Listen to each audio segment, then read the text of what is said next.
There's 2 hours of talking about God only knows what, and never getting to this episode.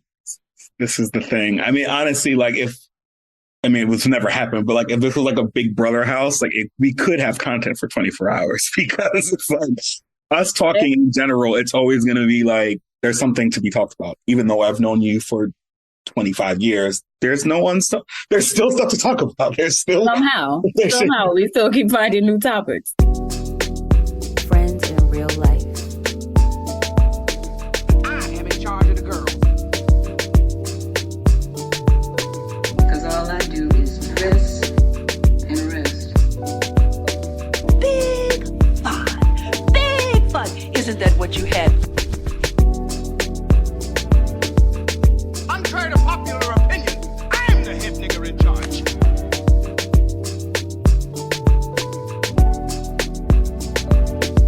King Kong ain't got shit on me.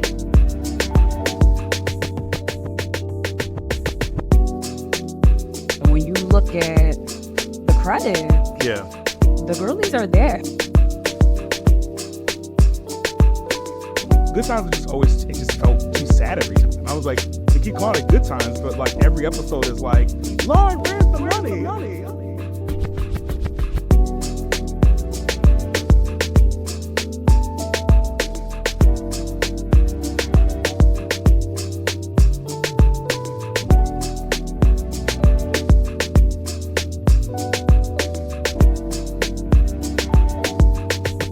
And that's friends in real life. We're here. Yeah, well, I guess this is technical. We're back-ish. We've been living some life and enjoying some things, but it's time for us to gather back and chat with the folks. There's been a lot happening. We've also gotten a lot of feedback and a lot of questions on when you're coming back and what's season 2 looking like. So I'm excited for us to be back talking again. Yeah, this is like our pre-season 2 episode, I would say. Yeah. Just a little like, how was your summer? Mm-hmm. What did you watch? What did you do? That kind of thing. We'll still come back, September with our regularly scheduled program. And that's when our season 2 will officially begin. So that'll be fun. Excited. I'm really excited. I think season 1 was so much fun. And, I think that we got some exciting things to happen in season 2. I mean, I'll just leave it there. I'll just tease it out like that. Yeah, it's going to be good. It's going to be good. Let's see, summer. Well, as usual, my summer was pretty uneventful, quiet. I spent the majority of it at home. Please. Becoming, a new person. I've taken some DJ lessons. I've, learned how to make gratitude rosettes. It's been a very quiet, relaxed, besides going to work and going to the gym, those things have been a mainstay for me, thankfully. But yeah, it's been quiet. I haven't really done much. No out of the country travel. It's been very quiet. But you haven't been on a plane. You haven't. A plane? To trips and dinners and...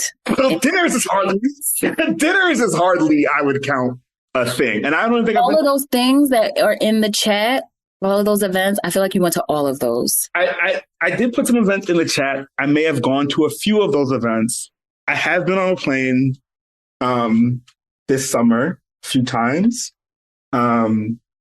All right. I mean, everyone's laughing. Thank you. Please. They know this is not true, but no, my summer, I will say, was a bit quieter than I'm used to. I'll say that. That being said, there were quite a few things that I was really happy to have done this summer. One being Chicago. I went to Chicago Flat Yacht Week, which was outstanding. Chicago has earned some respect for me in a different way, like in the way that I think I could live there in a former life or a future life. Ooh. Yeah, it definitely has the energy of things to do. It's got the boating culture, which I wasn't really as aware of. And it's also got the extremes of weather, which is probably why I won't live there. But yeah, no, it was really dope. Some of my friends and friends to the show went, and we rented a boat, and we're out on the water, and that was really nice. And it was mad hot. It was like 98 degrees that weekend. Oh my God. So, and humidity's real. So there was that. So got to do that.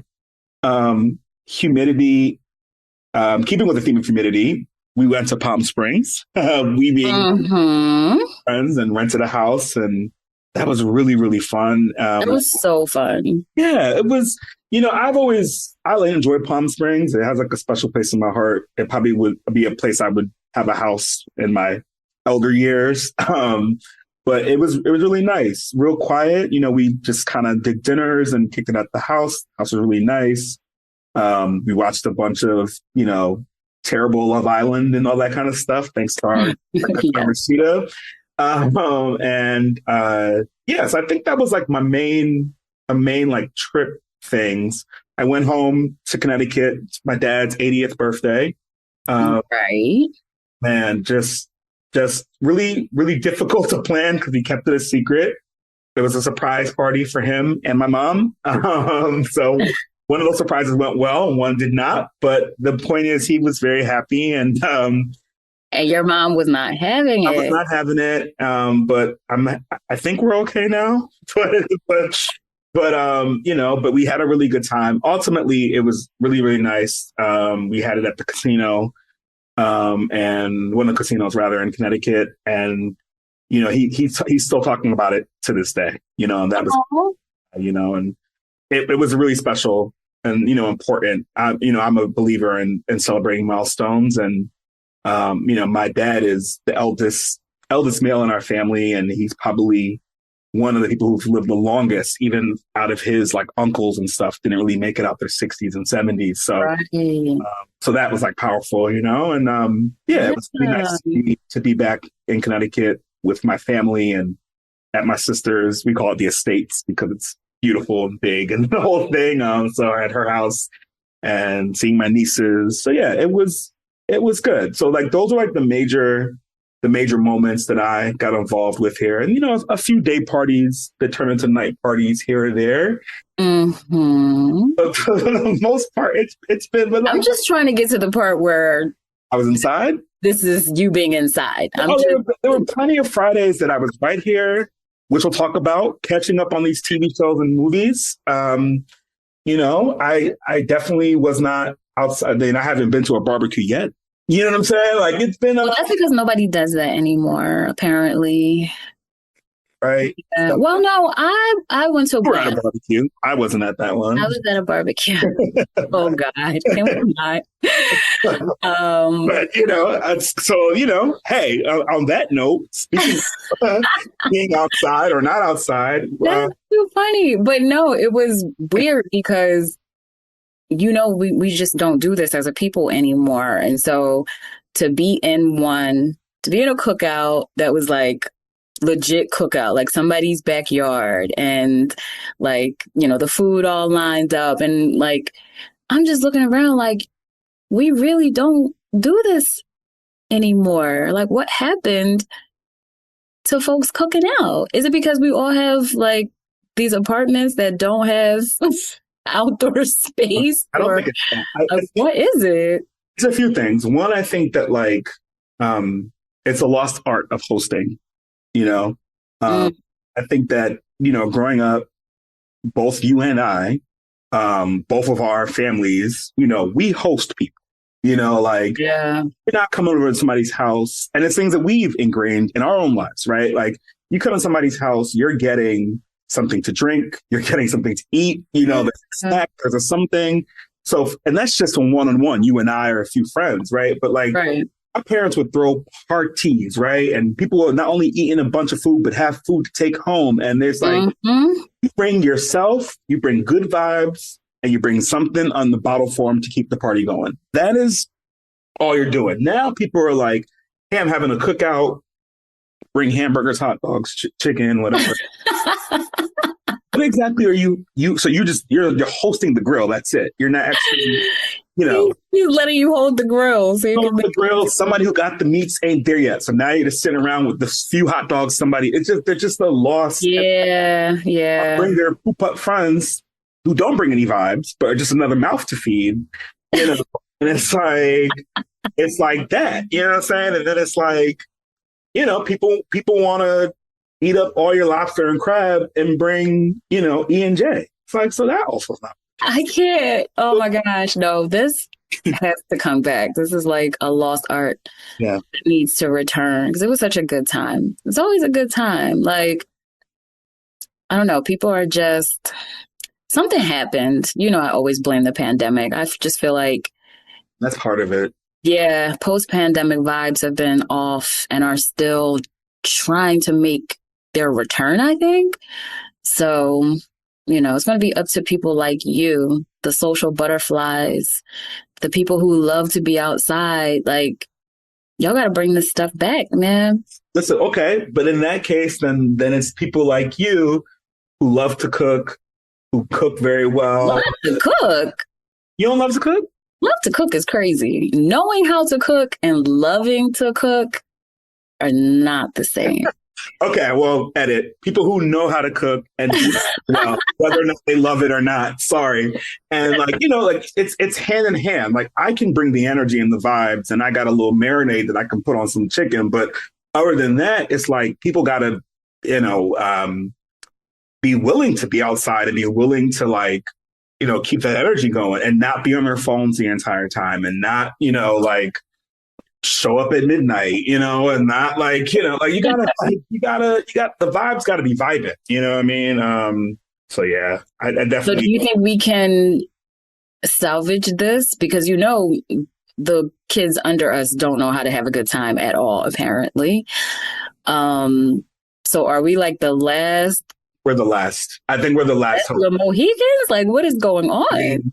We are the last hope because the current generation, they're going to, unless they can make something that they learn on the TikTok challenge, they're not going to be grilling out no food. You know what I'm saying? And right. And and grilling is hard work. You know what I'm saying? Like, it's a thankless job in heat. Like, you know what I'm saying? So for people to grill all that food and make all this food and take time to put punch together and all this jazz and people showing up unannounced, bored, not bringing good vibes, don't even got a decent playlist. Like, bro, what are you doing? So no, I think it's gotta be, we gotta teach them. We gotta teach people how to grill. We gotta teach people how to cook. You know what I'm saying? We gotta teach people how to have a good time. Like, thanks. I've heard my friend is doing a party. I don't know how you'll feel about this. She's starting a party on Fridays. She already does a party now. Shout out to her. She does a party called We Two Bomb. And they're doing a Friday night party where people check their phones in. And I love it. Check their phones in and you have a good time. Like, I don't know how that works for the Apple Pay girlies and guylies, who don't carry wallets anymore and all this stuff's on the phone. So I may have to give her that note. But the idea is you're in the party, you're in the vibe. Like, we don't need you to do the 360 of the vibe. Just have fun in the vibe. It's a different day, man. It's a different day. I don't know. I don't know why it's so hard for people to have fun, but I literally would rather be at home. So that's just me. But yeah, we were just talking about you possibly having a party for your birthday. Yes. I really want to around actual dancing. I mean, it's a lost art. I mean, people can't even dance anymore, period. Right. So that is, people wasting time. Again, I blame TikTok, wasting time learning these dances that you can't do anywhere but that song. Okay. But that song to camera. Yeah. At a slowed down lethargic pace where you look like you're halfway dying doing it. I'm not interested in any of it. I understand. It's the AI. I'm not interested. And you're talking to a guy who not only loves dance, but can dance very well, can pick up choreography, has done choreography.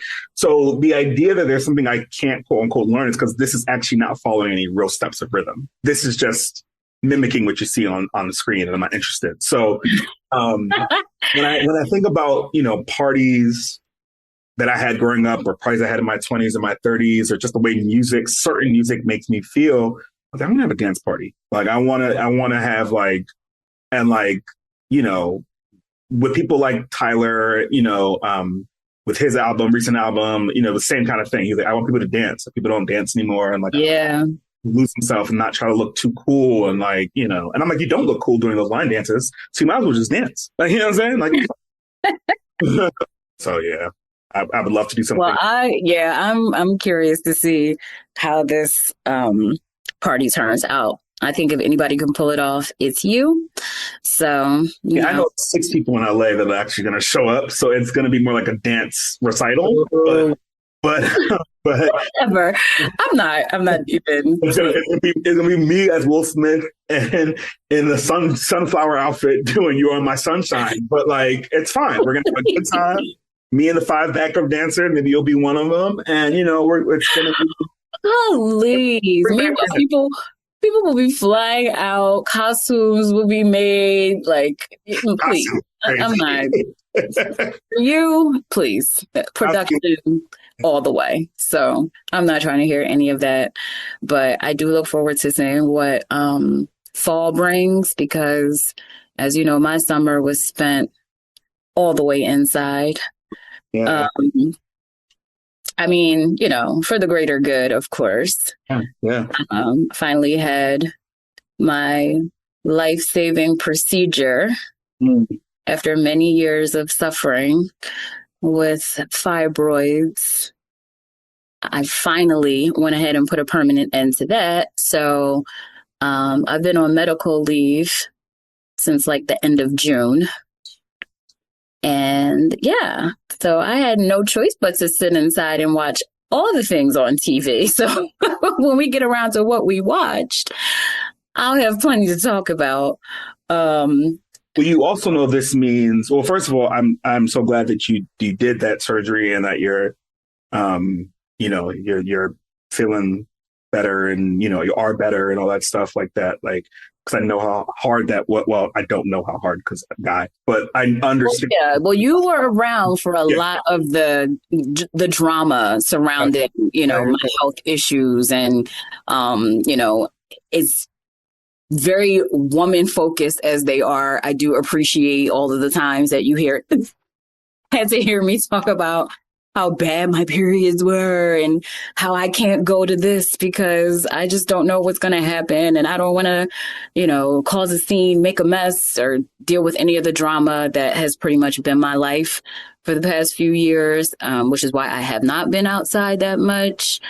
People, might have noticed I obviously don't, post a lot anyway on social media, but my social media presence has been pretty much non-existent. And it's really because I've only left the house if I absolutely had to. I tried to be there, for my friends and stuff as much as I possibly could. And it wasn't always easy, but when I made it, I tried to show up and be a good time. But you definitely did. I mean, that's why people always wanted to know where you were. You know what I'm saying?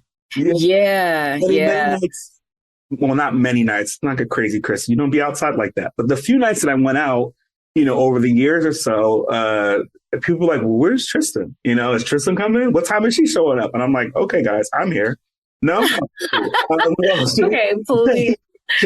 She'll be here when she can, so I do appreciate it. And this also means now that we have time that you need to make up that we have to be outside, right? Because my first year and some change here, you haven't been able to be outside because of these things and so forth.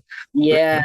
Rally it up. That means your fall's got to be nuts. That means from September 22nd, we outside weekly. You know what I'm saying?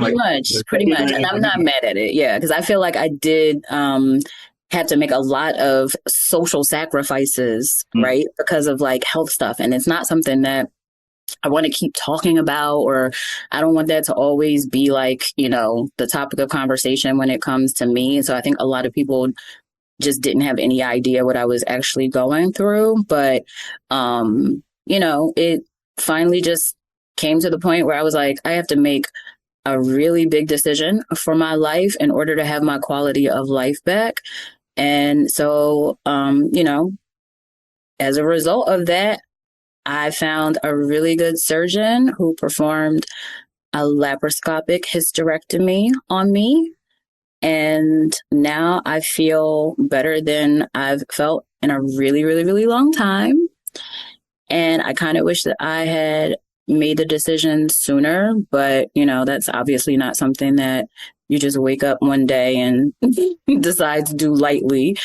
But from the moment that I knew that I didn't want to have children, I probably should have just taken care of that. But I was hoping that, things would fix themselves, or that there was some other way for me to get back to normal. And it just, things were just getting worse for me. So when you're on the verge of needing a blood transfusion because your iron is so low, it's time to do something drastic. So I did what I needed to do, and I'm ready to get back out in the streets a little bit. I've missed so much fashion because I couldn't wear certain things and feel comfortable in my body. Yeah, like for different reasons.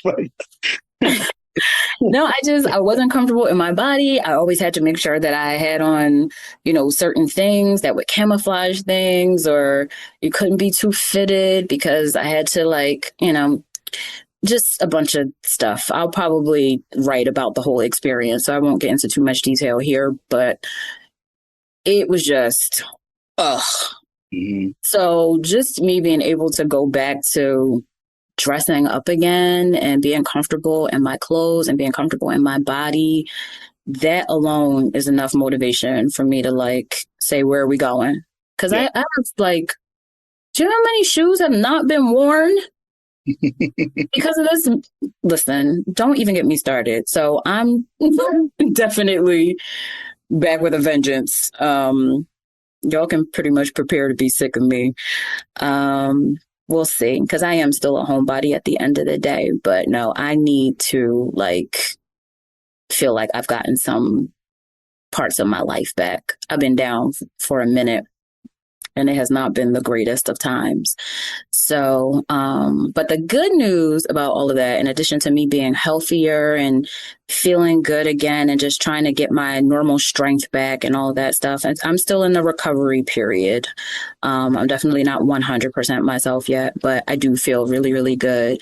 But in addition to all of that, my mom came and stayed with me. Yes. So that was so fun to have her here for a whole month.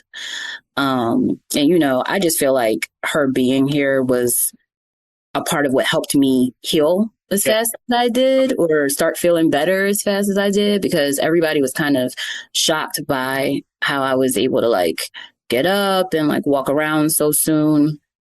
And I really didn't need too much pain medication. I was really surprised at how good I felt after the whole thing. But I think my mom being here helped in that a lot.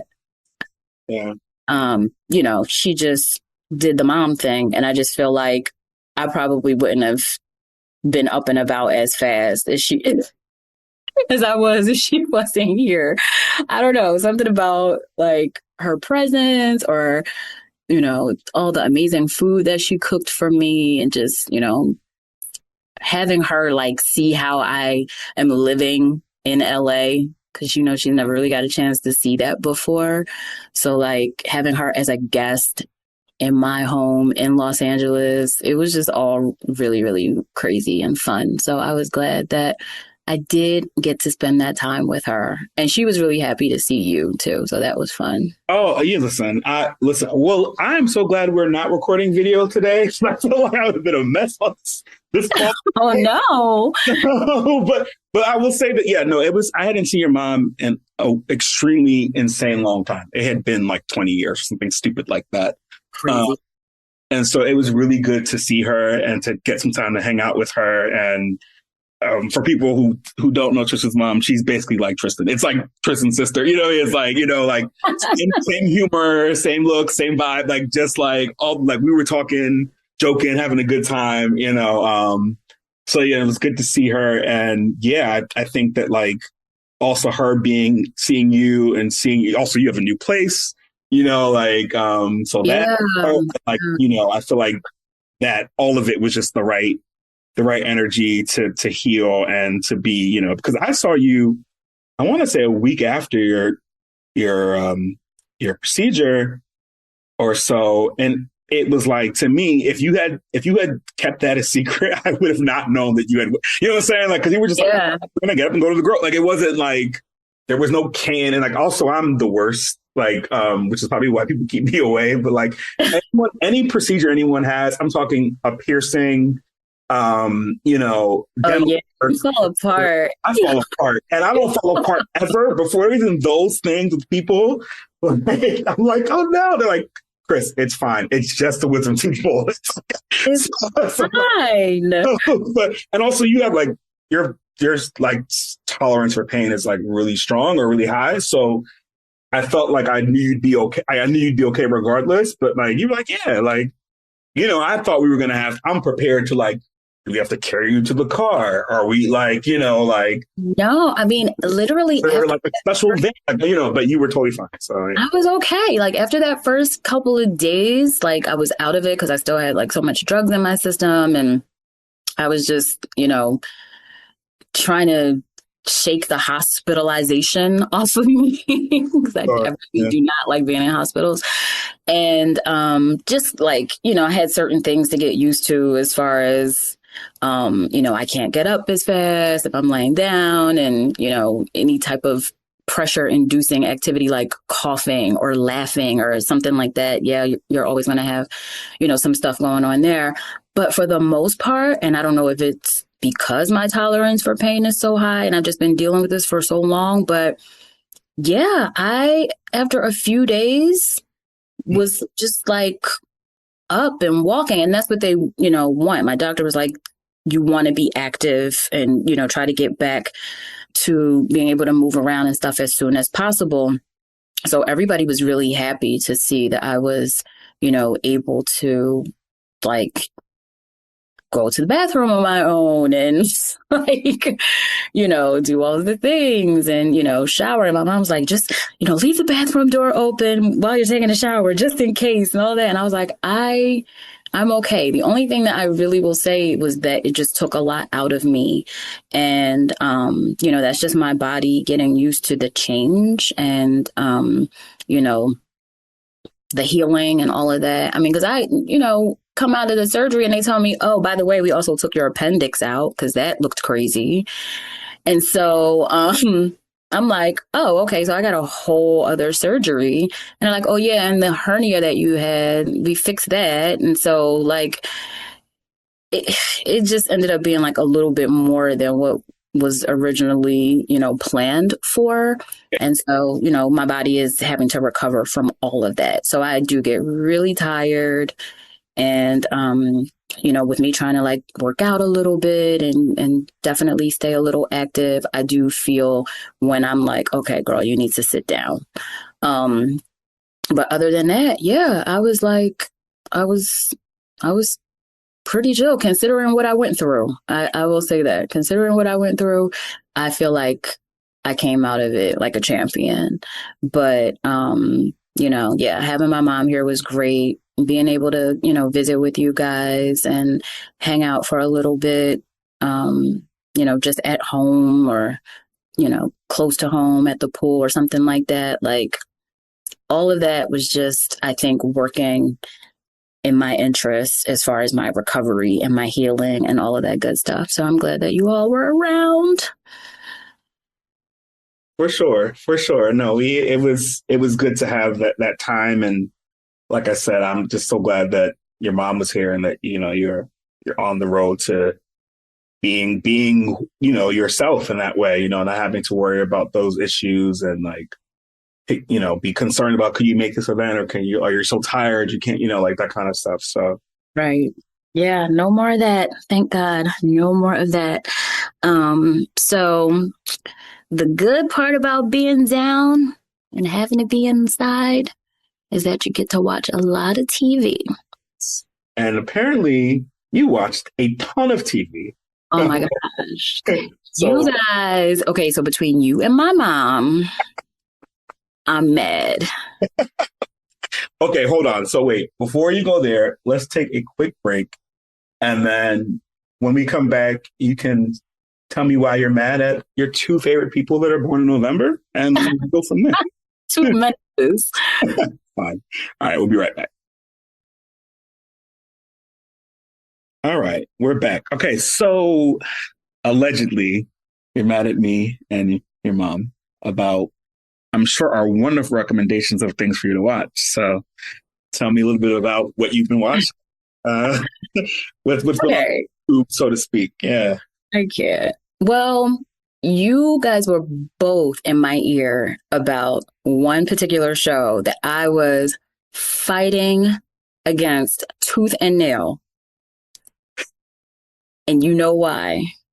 I don't know why. I actually don't know why. So you do know why. And, and you know the show. The show is... I know the show, but I don't know why you were fighting tooth and nail against it. Because, okay, so the show is All the Queen's Men. And you want me to get beat up so bad. But everybody who knows me knows that while I might be able to stomach a Tyler Perry movie, I cannot do the scripted TV shows. Okay. Yeah. And so I went in just like completely like, I can't do this. I've already seen what those shows by him give, and I just can't get through them. And my mom was one of the first people to be like, oh, you should watch this show with Eva. Mm-hmm. Eva from Top Model, she's on this show. And I was like, because I had heard about it, and I was like, you're talking about the one where she's like a female pimp or something like that. I wasn't like really sure like what the premise was, but I knew that they were like calling her madam, so I just assumed that she was like playing the role of like some female pimp. Yeah. And so she was just like, yeah, she was like, well, she runs a strip club, and it was like everything that she was saying, it was just sounding worse and worse. And I'm like, wait a minute, what is going on here? And she was like, no, I know it sounds crazy. She was like, and it is right, for sure, Tyler Perry-ish. She was like, but it has potential. She's like, it's one of those shows where you recognize where it's bad, but it still hooks you in despite the bad stuff. So, you know me, I love cheesiness. Like, I don't mind soapy, over the top, crazy scripted TV. But it has to have like motion. Like you have to be able to move through. And as somebody who spent their whole entire life practically watching soap operas, watching The Young and the Restless and Bold and the Beautiful, and like I'm definitely like not a snob when it comes to that kind of programming. But even in its craziness and its cheesiness and its over the topness and its unrealistic, storylines and all of those things, there still has to be something redeeming about it, whether it be how the lines are executed or how the writers are just able to keep giving you like such bad material and still making you care. Like there's something that is there that keeps you. And a lot of the other Tyler Perry shows never really had that for me. So I was always checked out. But during my little time off here, I've been giving things a chance based on recommendation, because then you turn around and tell me that you watched this show. Which I mean, look, that I felt like that was supposed to be in confidence, but that's fine. I mean, because here's the thing. So, like, it's not spoiler. Disclaimer. So, I too have had the same issues with Tyler shows. I feel like our good friend Mr. Perry doesn't understand like how dialogue works in a TV show. And so it tends to drag on. And I don't mean the rapper from Rough Riders. And it can be very like, what am I watching? And why am I still in this scene 20 minutes later? Like, oh my God, like, just at dinner. Why are we still, so I struggle with it. And obviously, like, imagery wise, I'm like, I don't know if I need to see like this kind of stuff. I'm not interested in this. But because Eva is so good on it, and because it is so ridiculous, and the violence on it is so laugh out loud, that you forget about where it's at and really focus on like these wild stories and like, like, her looks and stuff. So I also knew, given how Eva played, it's really Eva. Like, Eva to me is, obviously the star. Yeah, she's like, I felt like the way that she moves about, I knew you would appreciate from a character point. So it was like, you don't care about anything else, which agreed. You'll care about this because she's a boss on this, and I know you respect that. So that was really, I was like, you got to at least watch the episode and let me know if I'm, if I got it right. But, no, I get it. I totally get it. You and my mom were on the same wave. And when I started watching it, it was because my mom was trying to, because, you guys have been in it to win it since the beginning. It's all the way on season 4. Yeah. So I'm just like, oh, I can't get into this now. We're too far gone. Mm. But my mom jumps in on season 4. Okay. And then I'm locked in from that point. Yeah. I'm like, okay, well, now I got to know how we got here. Yeah. You got to go back and watch. Yeah. So the next day, my mom comes out of my bedroom and I'm watching the TV, and she like notices that I've gone all the way back to like season 1. She was like, oh, no, you didn't. And I'm like, yeah, I need to know now what all led up to the whole season 4 of it all, because now you have me watching it. And now I'm like, oh, okay, we're here. Let's see what's going on. And that is how I got caught up. But I will say, you can definitely tell that there's more people involved than just Tyler. Yeah. Because the episodes where like other people have written or directed, like I can just tell, like they move differently. So it does kind of make it a little hard sometimes when, they're switching up, because then the next episode will be one of his, and it's like, oh, I can so tell that this is one of yours. Like the dialogue is crazy. Like, I don't understand why there's just certain things that aren't caught, but it just, every time it's just it's so like, like one of the lines, this one cracked me up, and I'll never like forget it, because in one of the scenes, there's this woman who, for people who don't know, this show is just so chaotic. The main character has rigged an election for a woman, and now is basically like holding this woman in her back pocket for any favors that she might need or anything like that. And this woman, this politician, she is completely diabolical. She's sleeping with a couple of the guys at, the club where they dance or whatever. And in one of the scenes, one of the dancers is, we're grown. He's going down on her. I was trying to find a cleaned up way of saying it, but whatever. We're adults. And so she's like on the phone at the same time, and then tells the person that she's on the phone with to hold on. She starts talking to the guy while he's doing what he's doing. And then when he responds, she's like, oh, didn't your mother ever teach you not to talk with your mouth open? Now, that should have been, didn't your mother ever teach you not to talk with your mouth full? Oh, right, yeah. Because who the hell is talking if their mouth isn't opening? And the fact that you're not catching stuff like this. Oh, that was supposed to be the cleverness. Like, that's where they thought they ate. No, that wasn't I think that was them either a miswrite in the script that wasn't caught, or a freestyle in the script that she just was coming off the dome with it, and nobody said, baby, that's not going to Let me tell you work. something. I'm convinced Tyler Perry films are just improv. Set the scene and just go for it. TV shows, set the scene. TV shows especially, not films so much. TV shows, set the scene and go for it. Talk for as long as you need to. That's why there's no cut. I definitely think Eva is winging it. Oh, 1,000%. She's not reading a script. Are you kidding? No.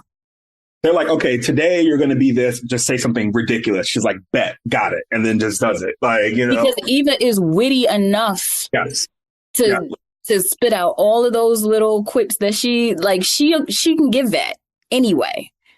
That's not acting. No, I'll never forget when she read Marlowe for Blood on Real Housewives of Atlanta.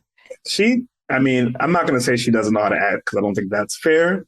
But I'm going to say... No, I'm not saying that she doesn't know how to act. I'm just saying in most of those lines she's delivering, I don't think that it's necessary pumping them up or to have a script for that. I think that that's her just like knowing what to do in those moments. Yep. Mm-hmm. Okay, so you watched all the Queen's Men. So yes, I'm pissed at y'all for, dragging. Someone has also suffered. Once I saw an episode or two, once, this might be a spoiler, but I'm okay with it because whatever, but I'm not going to say who it was. But once somebody got killed via guillotine, I feel like it was, I had to. The guillotine set me. Oh my gosh. The show is so ridiculous. Like unhinged. Like, oh my God. It's so funny. And the fact that like all of the dancers are like actual dancers, except for, I guess Sky Black, it's probably... Did he not start off as... I can see him being an exotic dancer. I'm not sure his origin story. He just kind of showed up one day. And I thought it was reality TV, but I could also be wrong there. But yeah, I don't know. The rest of the people are definitely... Well, the rest of the main dancers are dancers. I don't think the other people coming later are dancers, but it's honey, when they had Bolo in there, I said, this is an Atlanta mess of a show. About Candy is not showing up on that show. You know what? Me too. Because she's every bit of those. Okay, let me say this so I don't get canceled. I feel like there are characters on that show that she could play very well. Okay, there we go. Clean that up. Yeah, like that politician lady. Right. I feel like that low-key could have been Candy. Yeah. But I think that lady, that actress is from his other Tyler shows. Like, I feel like she's been on the Have and Have Not sort of the Crucible or whatever the rest of his shows. The Crucible is crazy. What's the one it's something about the White House, but it's like, I haven't seen enough of his shows, but I know he has one that's supposed to be like the Oval. Sorry. Oh, yeah, I think she was in the Oval. Yeah. Yeah. Well, that's been one of my what else? Unserious watches. What else have you been watching? That was on the list of the unserious. But in keeping in the spirit of soapy nonsense, I did get into Beyond the Gates. Mm-hmm. Which is super cute. Yeah. So cute. Very well done. My mom has been asking. Yes. Tell your mom I'm clocked in. Yeah. Tell your mom I'm clocked in. We got my family, my parents, my dad, my brother sometimes watches it. Like they're tuned in. So I watched a little bit of it. It is good. As far as soap operas go, I'm really, and we haven't really had an official Black soap opera in a long time. So that's great. Yeah. And it's good. It's good people on it. And it's, Yeah, the casting is really good. You can tell that, the people behind the scenes are people of color just based on like the hair and the wig choices and, how things are, being applied. And I'm like, okay, somebody, is really doing their due diligence behind the scenes. But it is, I think done by the same people that did like Bold and the Beautiful or one of the, other big soap operas. So the quality should definitely be there. But yeah, I do appreciate like that great predictable storyline, you know, the typical villain character who completely, you know, can change her entire identity by just putting on a wig. Like it's all the crazy and all the antics that you Of need it all. in a soap opera. Yes, it's daytime television, doing what daytime television is supposed to do. You know, it gives that look of, you know, wealth and, you know, the black bourgeoisie and, you know, them making it in like the DC or DMV area is like all, you know, it all makes sense. It really all makes sense. So I do like that. Tamara Tooney, is that the Yep. Mm-hmm. name? Yeah. I just realized she really reminds me of my dad's wife. Oh, okay. In that. Yeah. Like even like the tone of her voice and like how she speaks and all of that. So I'm going to tell her about it too. Was your dad's wife in the Articulates by any chance? Or? Oh my God. That was hilarious. Because why would you name that singing group the Articulates? Articulates, right?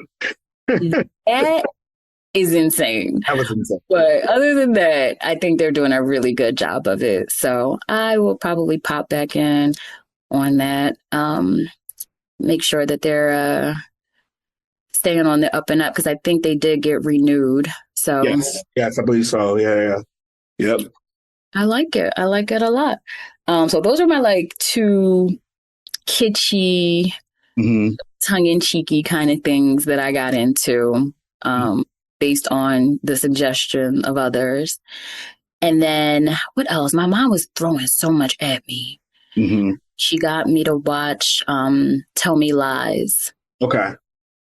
Which is like also very couldn't into it. Typical soap opera-y kind of vibes. You couldn't get into it. It was a little too pH balanced for women. For me, it was like I can't like, and I feel like I can watch pretty much anything where I can, you know, understand it, even if it's not. Because it's in the same vein as like Gossip Girl. And yeah, I know, but also I am a man of a certain age now. So I feel like watching Gossip Girl when I was in my 20s, I guess. So you didn't watch the reboot? I kind of hate watched it, but it wasn't great. And so I was like, okay, like, nah, you know what I'm saying? Also, like melanin changes the story for me.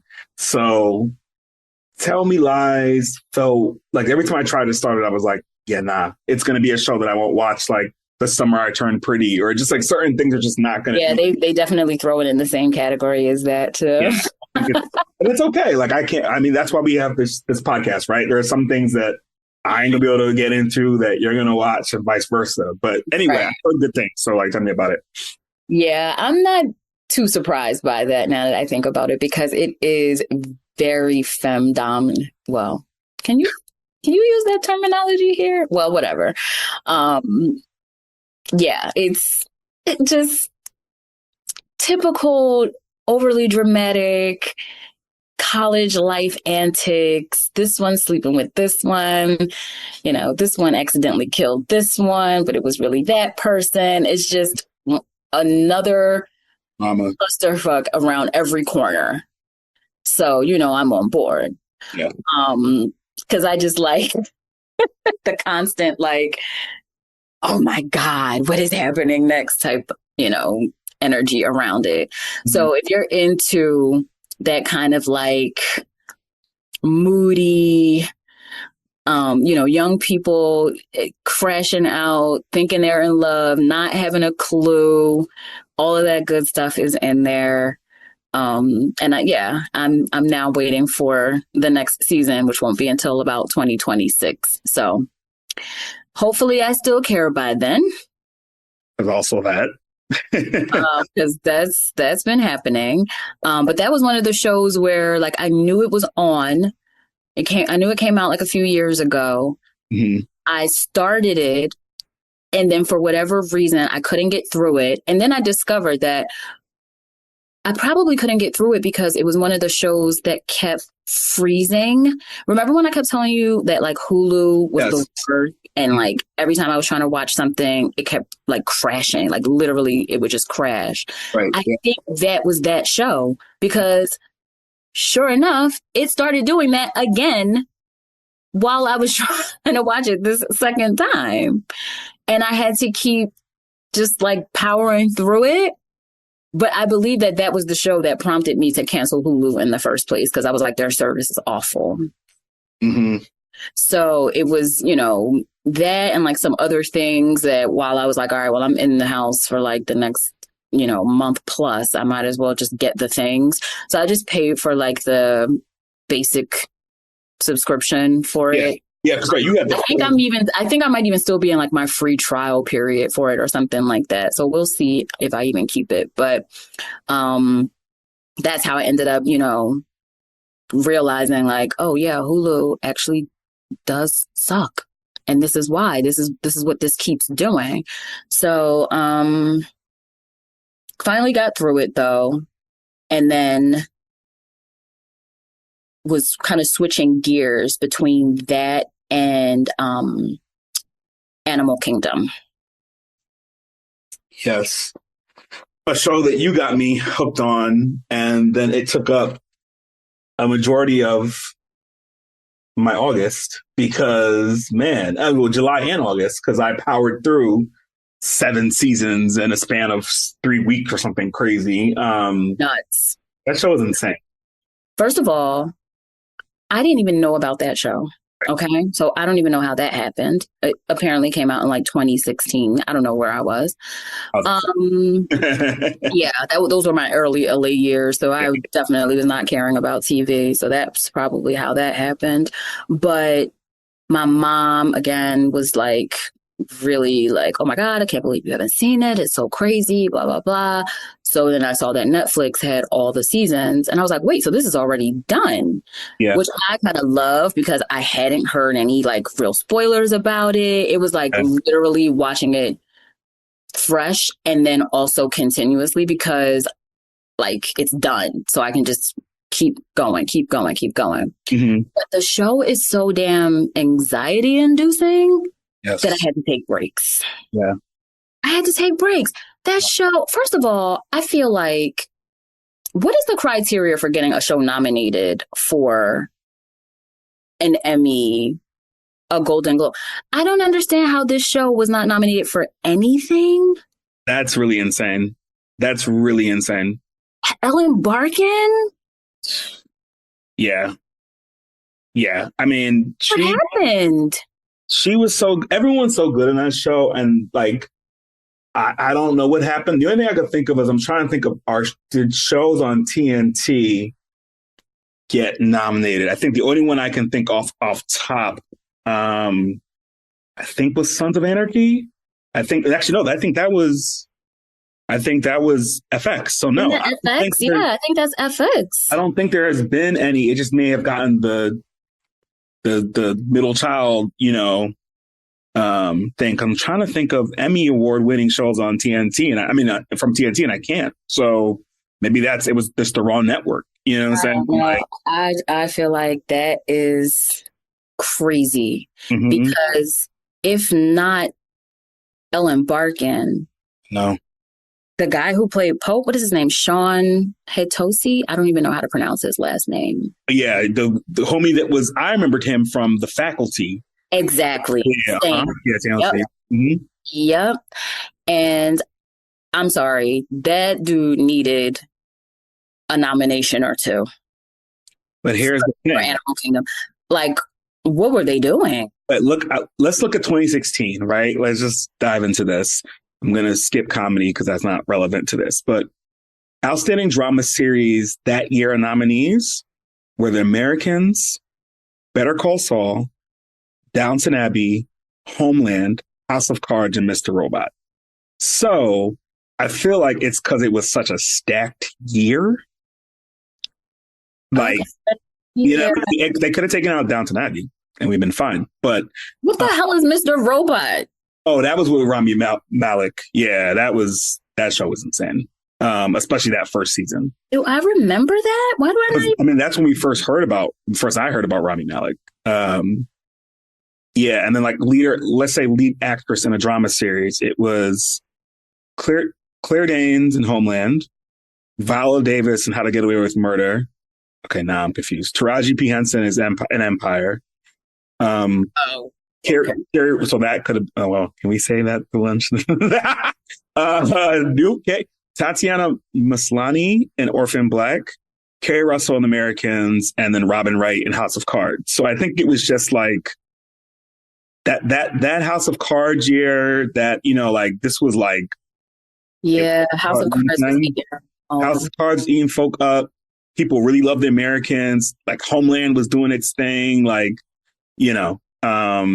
so I feel like that played a big part in it. That was right after, the year after Oscar So White. So they're making sure that they had some representation of us in there. You know what I'm saying? So I feel like it just fell through the cracks. And that was the first year. Not the other years after we'd have to look into. But that was just my thought. Like, it just probably got overshadowed. You know what I'm saying? Yeah, there was something going on there. I feel like there was some missed something in the same way that something was missed with The Wire. Yeah, for sure. And I'm not saying that those shows are on the same level, because I still would, probably put The Wire slightly above, but the performances. Yeah. I don't know. For none of the performances to get anything, I don't know. But again, I'm looking at 2017. It was Viola Davis again and How to Get Away with Murder. It's Elizabeth Moss for Handmaid's Tale. It's Claire Foy for The Crown. It's Kerry Russell for The Americans. It's Evan Rachel Wood for Westworld. I mean, it was like, again, that's the Westworld of it now. Now it's like all these other shows kept coming in for actor. It was Sterling Brown, This Is Us, Anthony Hopkins in Westworld, like Lee Schreiber and Ray Donovan, Kevin Spacey. It was like the This Is Us also came into the fray, and that probably cut out any space because every actor and actress on that show was getting nominated, right? So, right. It's unfortunate. I think that's what happened. Yeah, I think that was just, I don't know, I guess not enough room for them, but that show was crazy. And now that it's all the way over, I don't feel bad about saying that it's about a crazy dysfunctional family. For anybody who might be interested in watching it, it's just the most dysfunctional criminal family. And it's kind of loosely based on a real crime family, where the mom was kind of like running everything and her kids worked for her. But I don't know how, exact. I think it may just be inspired by that family. Okay. And just the dynamic, the sons, and like not really knowing if there's some kind of incestuous situation going on, like the incest vibes between the mom and the boys. Yeah. It was like, what is happening here? Like, she's literally seducing her own sons into committing crimes for her, for the most part. Like, you don't, see anything physical happen between them, but just her interactions with them, that's like clearly what she was doing. And they were just these messed up, wild mama's boys who could not shake her and the crazy ass life that she like brought them into. And for the first time in my TV watching life, I can honestly say that is like the one show where every woman in the cast is insufferable. Every female character in that show is nuts. Oh, God. Okay. All right. Well, Chris, don't let the intrusive thoughts win. No, it's the women are, because I was like, the red pill version of this podcast would be like, well, we see what happens when women lead. No, but oh God. But that is not the case here because the men weren't doing any better. But the women, everybody is screwed up. But they're screwed up. Everyone's insufferable. particularly the women on the show, the girlfriends of the guys are just like, oh my God. Every episode, I was like, is somebody going to kill her? please get rid of these. And is she dying in this one? Like, I was waiting for them to go. Like, they were so annoying. That's bad. It's bad. Yeah. So, yeah. But that was a good one. I finally got through it. Like I said, it will have you biting nails, anxiety through the roof type situations. Mm-hmm. And I needed to like have cool down periods in between. But there's no way I could have watched that show every day, every week it came out. Like, it's like, no, that show you need break. Oh my God. Yeah, it's too much. It's too much. It's like the hijinks of because, they run these like scams or these jobs basically where they, rob people and, become inside men and do this whole thing. And like every episode, you're like, are they really going to get away with it? It's just like, it's right. Every episode is like, oh my gosh, why didn't they cover their faces? This one needs to get out here. This one needs to do this. It's just nonstop foolishness and craziness. And I don't know how I missed it when it was happening in real time, but I'm glad that I got through that one. And it did have a crazy but like kind of satisfying ending to it. Yeah, I agree. So yeah, I agree. I wasn't happy, but I understand. Right. It was definitely that. Like it had to end this way, kind of. Yes, exactly. Yeah, exactly. Yep. Yeah. Okay. Yeah. Okay. We watched that together. We both watched that. I should say you put me onto that, and so it became. I didn't think I was gonna like it, but I did. So, okay. What else? I mean, I can tell you some things I've been watching, or have watched over this time.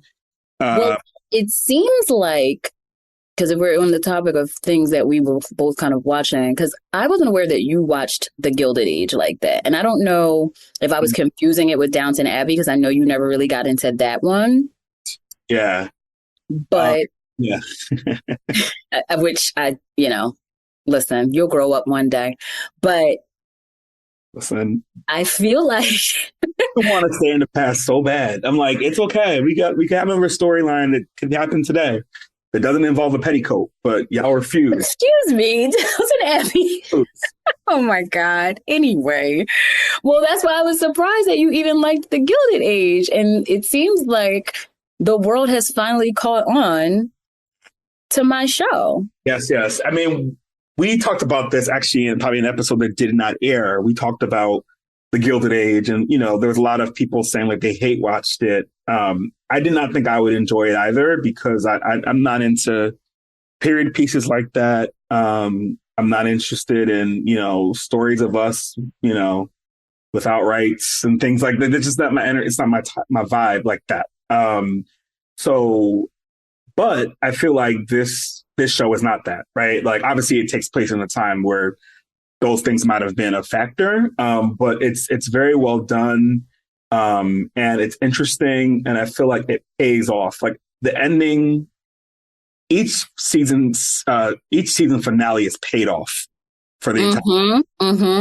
I feel like that's nice, neat little bow. Yes, perfectly wrapped up, and I'm okay with that. And I think that might have been, what people were mad about early in the first two seasons. Yeah, I heard some people saying it was too saccharine. A lot of people find some of the characters to be too much, or found, at least some of the early critiques were saying that Marion was like the worst, and like, I don't know. I just always felt like it did what it needed to do. Yeah. It gave us visuals. It gave us, a good, like, back in the day storyline. There's a little bit of history mixed in there. We all know that it's, kind of based on real historical events and people. So it was cute to kind of see where some of the reality, jumps in versus the, stuff that was created in the writer's room. So I, always enjoyed it. And I was scared for a minute that so many people were hating on it that it wasn't going to get picked up.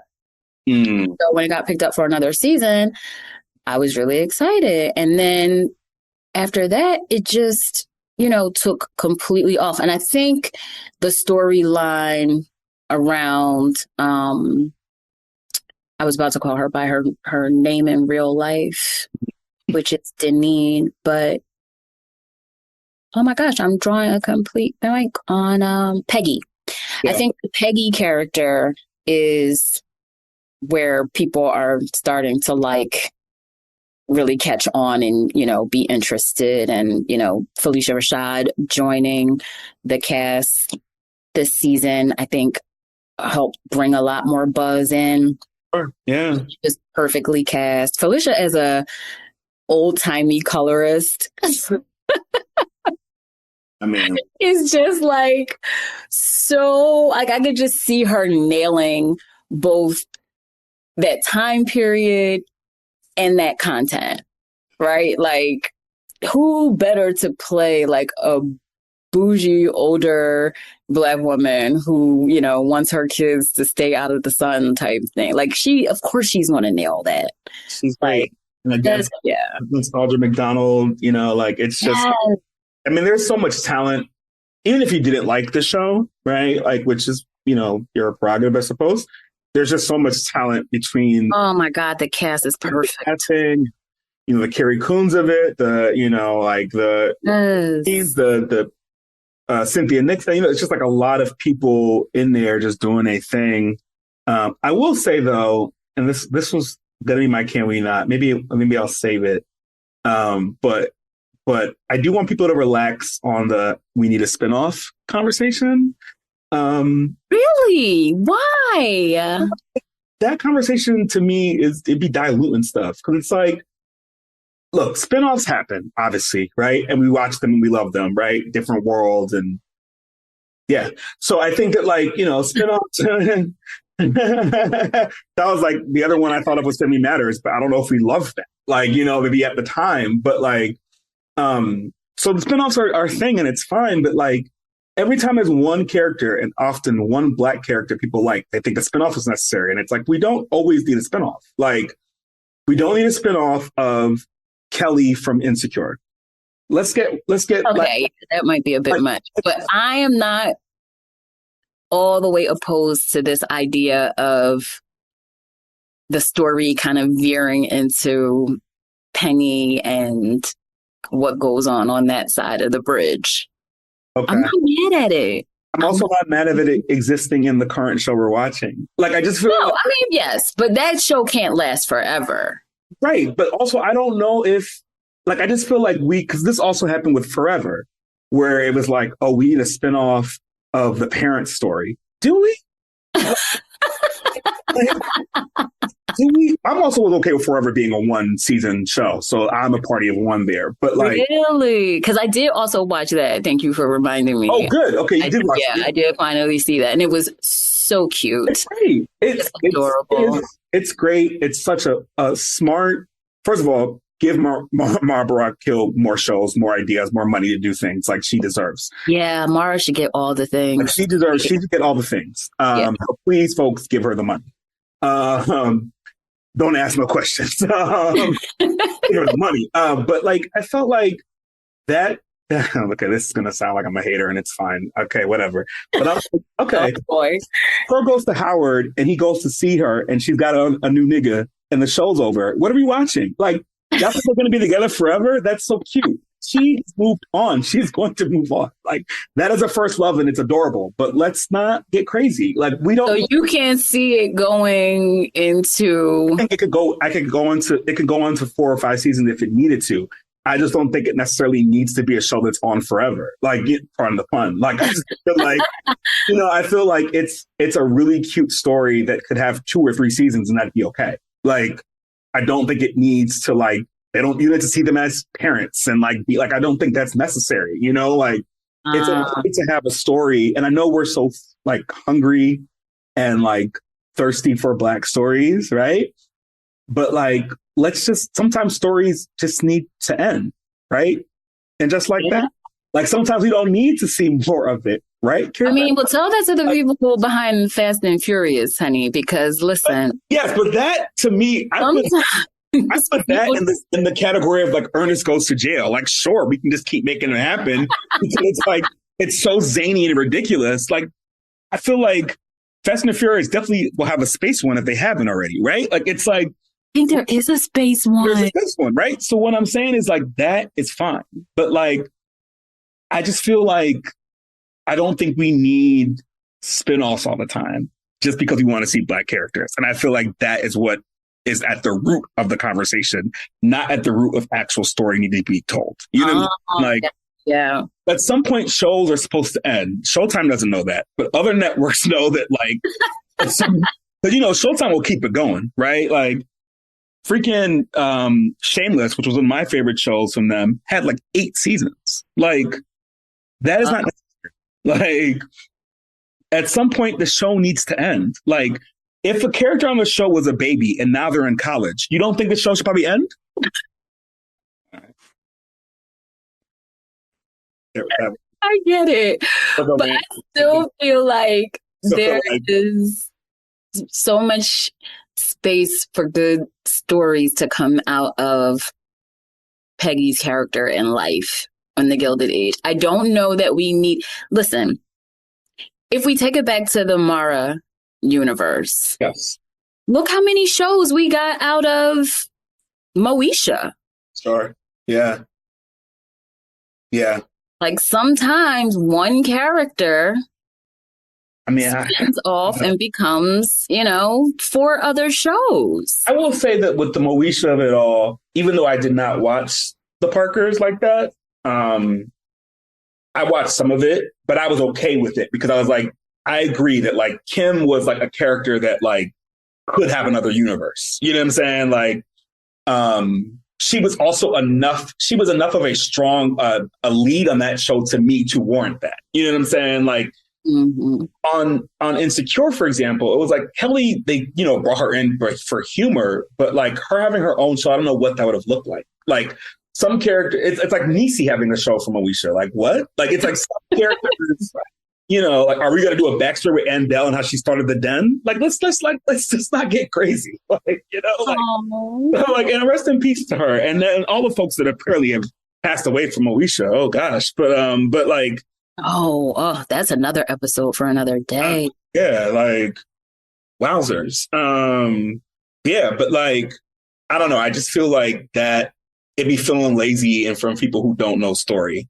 So well, we'll see what comes out of it because this thing is definitely taken off. Like people are just obsessed with it now. And that's from the season finale, they've left a lot of not cleverly hidden, very, very obvious breadcrumbs to what's to come, right, for the new season, and particularly as it relates to Peggy and maybe her, whatever. So we haven't seen it, but like, there's definitely, definitely more story to tell on that show, period. So happy it's doing well and, people are supporting it. But yeah, I'm glad people are finally clocked in. And I know for all of the historians out there, the fashion historian girlies out there, we know that the looks are not historically accurate. We don't care. Okay. Do we know that? Well, I know that. And I've seen some other content creators, kind of going in about that. Okay. There are some things that are just like, okay, you wanted to do your thing here and it's fine, costume department, but this is not actually what they would have worn during this time period. Somebody's got a FUBU and it's okay. Or something? Okay, did you say FUBU? Because I will leave. That's what I want the spinoff to be? Oh yeah, word. Like, Please. No, I'm not doing this with you. Peggy's at Roscoe, so you guys are excited. Stop it. Oh my gosh, I can't. I've heard. I mean, that has been an unfortunate thing, right? When it comes to costumes, sometimes where people are just, to your point, like just creating, right? Like not necessarily thinking taking themselves too serious into like the time period. That was a call out for Color Purple, the movie. Excuse me, the musical version of the movie that came out a few years ago. Mm-hmm. There was a lot of the clothing there was not accurate to what would have been worn at that time. All the way down to maybe certain fabrications weren't in existence yet, and yet they were featured. Right. Which we see that a lot in period pieces when it comes to costumes. I'm like, you had one job. Like, this is, I don't know. Yeah, I mean, and some that, may be what they wanted. I definitely think in the, Gilded Age case, it's being purposely done. Okay. I would hope that anybody who is doing that is doing it on purpose and not just winging it based on a lack of research. But, it's lively and it's make believe to a certain degree. And I think a lot of people are missing that point. Like, yes, it is rooted in a lot of real historical stuff, but these still are like made up, stories and characters that are, they have real stuff kind of splashed in there, Yeah. But because it is happening, I guess, in a time period that actually existed, because there is a time in history known as the Gilded Age, that they would want them to be just like spot on with how things would have looked during that time. But you just really don't get that a whole lot in movies and TV shows. And when you do get it, it's usually, a standout like Mad Men, which is like extremely accurate when it came to costuming for that time period that they were in. But then, shows like Gilded Age or even Bridgerton, which I don't think anybody expects for Bridgerton to be historically accurate because it's just like a fairy tale type thing, So, yeah, it's not always accurate. 9 times out of 10, it's not. But it's still make believe, people. It's okay. You'll be all right. Imagination, it's a thing. Right. Okay, so beyond those things, beyond Gilded Age, I also, the only person on this call that watched And Just Like That, season 3, final season. Speaking of not accurate, I think, unfortunate the way that show ended up. Also, maybe another reason not to do a spinoff. So I think. Well, listen, if that's your argument, then okay, but there's more stories to tell. Oh my God! But that wasn't it. Oh my God, we didn't need it. I was saying almost from the beginning that we did not need that show, and then I actually watched the first season, and I still felt like. It's okay, but also we didn't need this. I think, and I just lost interest after that. It just wasn't hitting for me, and I know that a lot of people held on, and the hate watch of it all was real, but I couldn't do it. Yeah, I think it's unfortunate because I think it had potential. I think even the first season of it all, I was like, okay. This is not what I would have expected, but I'm at least invested enough to see where it goes. One of the issues with that show, well, there's a few issues. One, I think that, not having Samantha there, but also having Samantha there was weird. So if you're not going to have, the actress is not coming back and there's no way you can recast her. I'm glad they didn't try that because that'd have been nuts. Yeah. But you can't, only one person can play Samantha and that is Kim Scatman Cattrall, like only she can, Kim Ella Fitzgerald Cattrall, anyone's gonna be able to do that. But Ella Fitzgerald is crazy. Ugh, why? So but like, so if you're gonna take her out of it or she didn't want to do it, that's fine. But to have her still peppered in through text message version and an actual appearance in season 2, I feel like that was disconnected. I think God bless Molly Rogers and her team for continuing to try to, carry the torch that they helped to light in some degree, on that show. But the fashion was missing in a way that almost Samantha was missing. It's like, this is a weird other thing. Well, from the LTW had the fits. They made sure that they got her right, and Sema to that degree, and Charlotte for a little bit. But the rest, I was like, what's happening? I think the storyline of Miranda the lesbian just felt very off and not true to the she had, because she already had questioned herself in that way. And so that to be such a strong through line for it felt very off. And so they just started to make the characters extremely unlikable, which is not the way to win. Especially on a show that had characters that people loved so much or felt a way about, Right. So I just think that, and also, well, I'm not going to say that. That's crazy. But I was going to say much like Tyler, but that's nuts. That's not it. I was going to say much.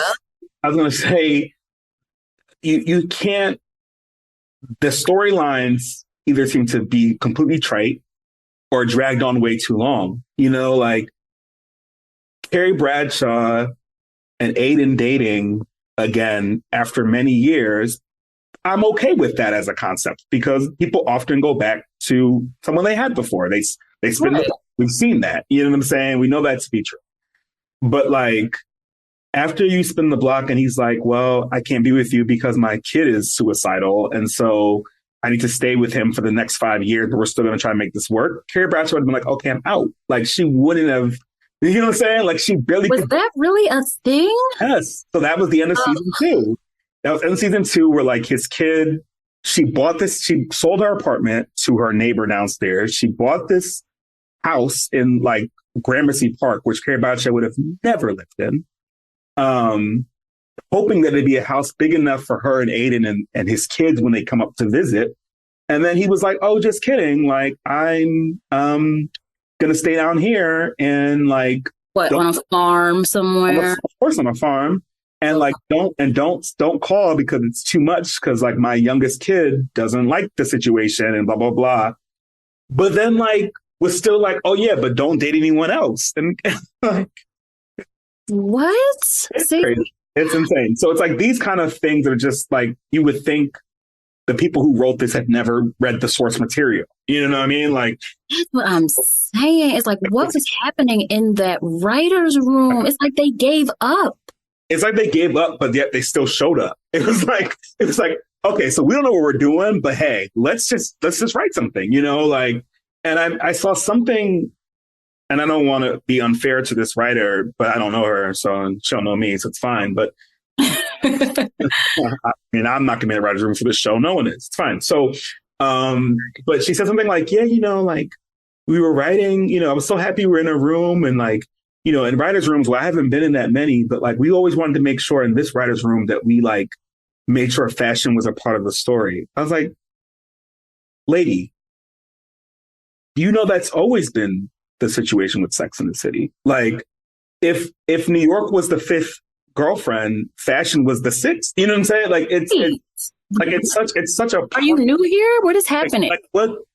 Have you seen Sex and the City before?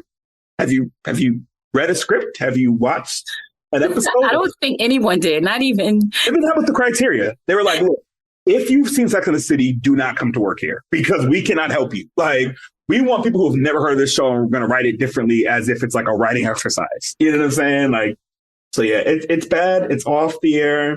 I've heard rumors that they're exploring another option with Carrie Bradshaw, but none of the other girls.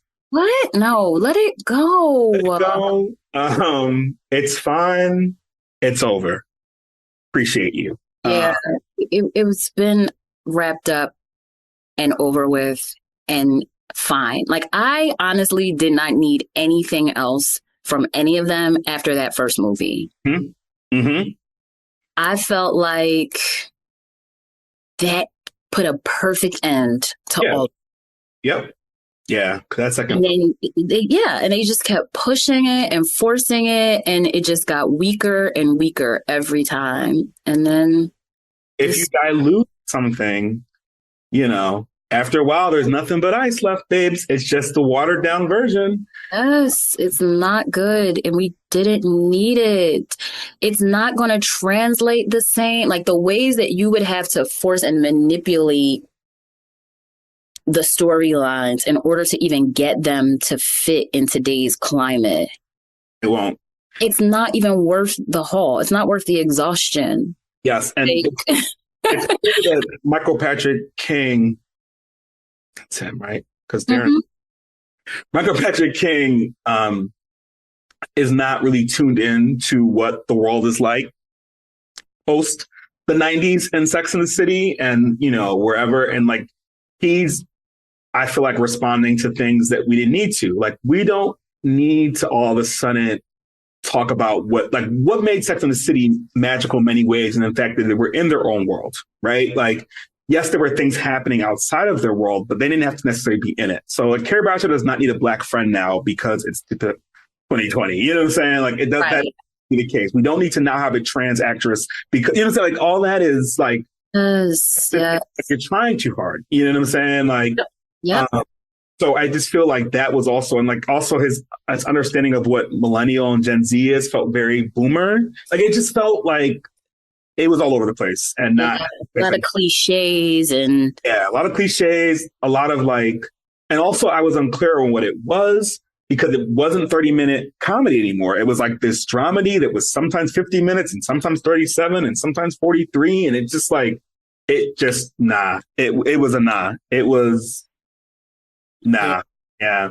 So, but I watched it because I'm a, glutton for punishment. And I was at least see, and then like, I feel like they tried to sew it up as we decided to stop the show, but it's very clear the show got canceled. Oh, no. Yeah, no. They got dragged way too bad. Yeah, because that was not a finale, a series finale. Like, the feeling you felt when you watched that last episode of Sex and the City was like, okay. Like, yeah, I may never see these characters again, but I feel good about where they're at and when they left me. Like, correct. When we Yes. came back, it was like, word, okay, silver screen, like big screen. The fashion is still here. Like, yes, they're older, but it's not too much old. Like, all right, like, right. So, okay, Carrie, everything fell into place. Yeah. You know what I mean? But yeah, after that, it lost the plot literally.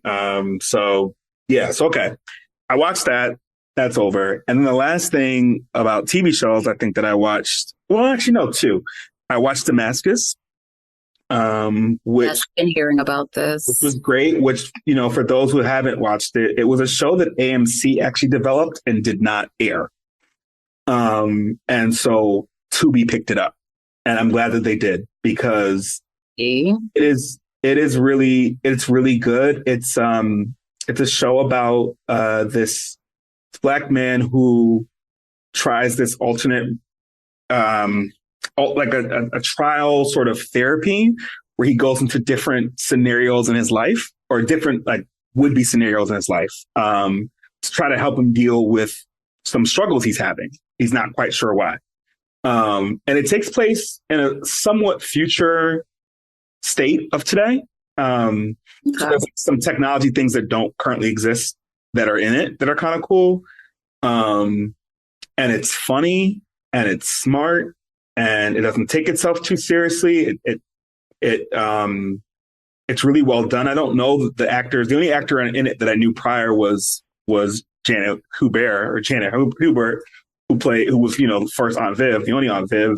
And she's in it and she's great. It's really smart and well done. And I hope it gets more legs and it gets a second season or they pick it up because it's a worthy watch. So shout out to Tubi for that. That redeemed what the And Just Like That combo I just had. And last thing I watched, speaking of people wilding, is Hunting Wives. What is up with that? I've been hearing some things about that. It is fantastic. Really? It is mess. It's soapy, like how you were talking about Tell Me Lies, except the women are of age. There is a plethora of nudity. There is a plethora of lesbian scenes. It's just everything you want. Okay. But no, But all jokes aside, it's about this. Are we still talking about this show? Because I just feel like we walked into some like fantasy world. Okay, yeah, I'm sorry, I don't know how I got there. But no, basically, it's a show about this woman who's played by Brittany Snow, and she moves to like this, Texas town, and she meets her husband's boss. Her husband's boss wife invites her out to like come over and hang out with all these wives that don't work, they just hang out and they're kept.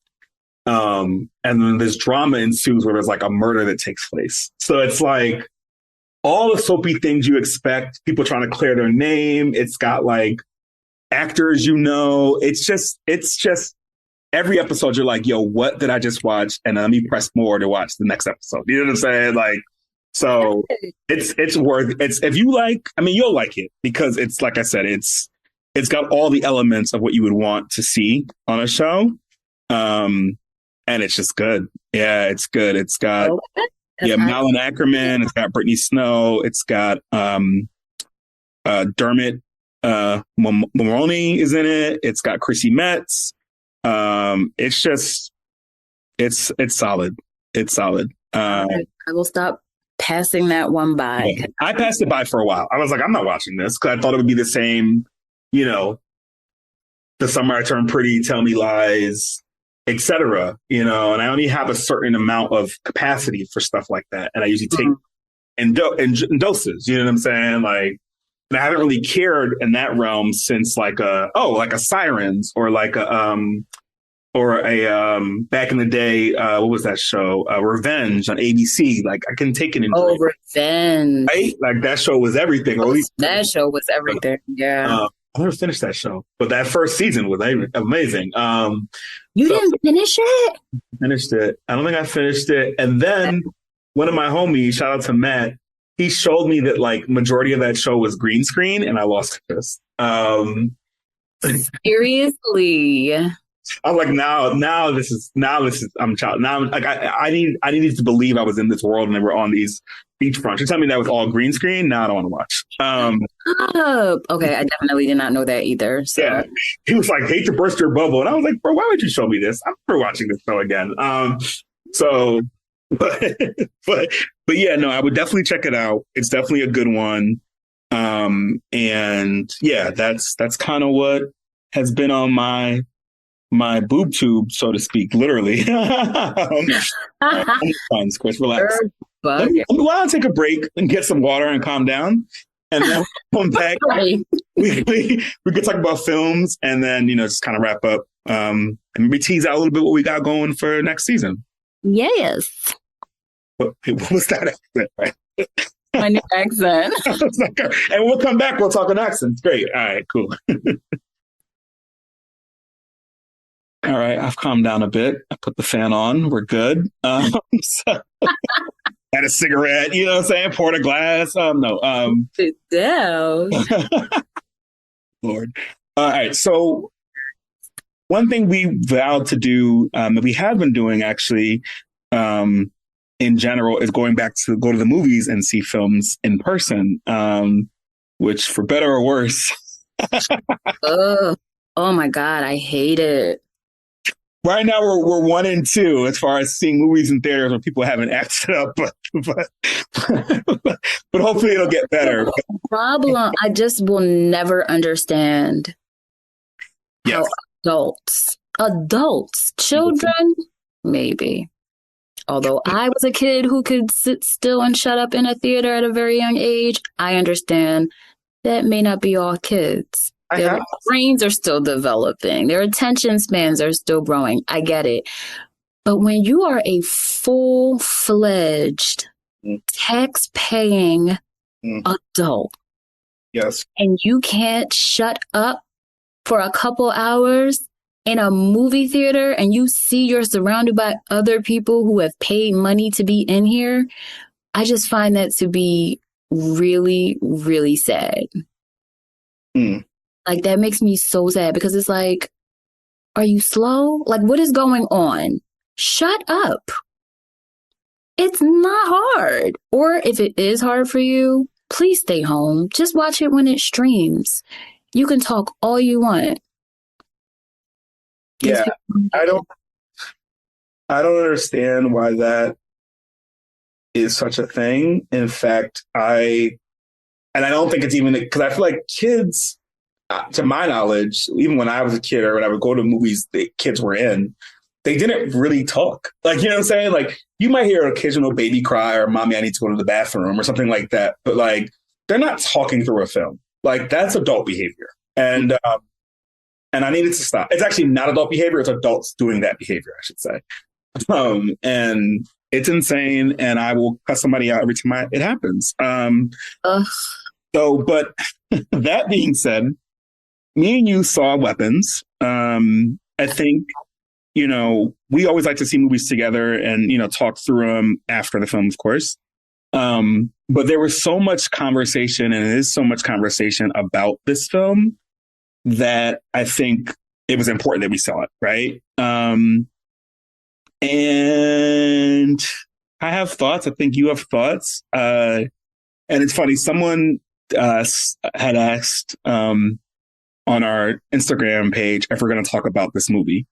I was like, okay, word. And so it's funny that we're recording today because this person did not like the film, it seems. And so I don't know if he's wondering if we're going to be trashing the film, but that is not the intent here. Sorry.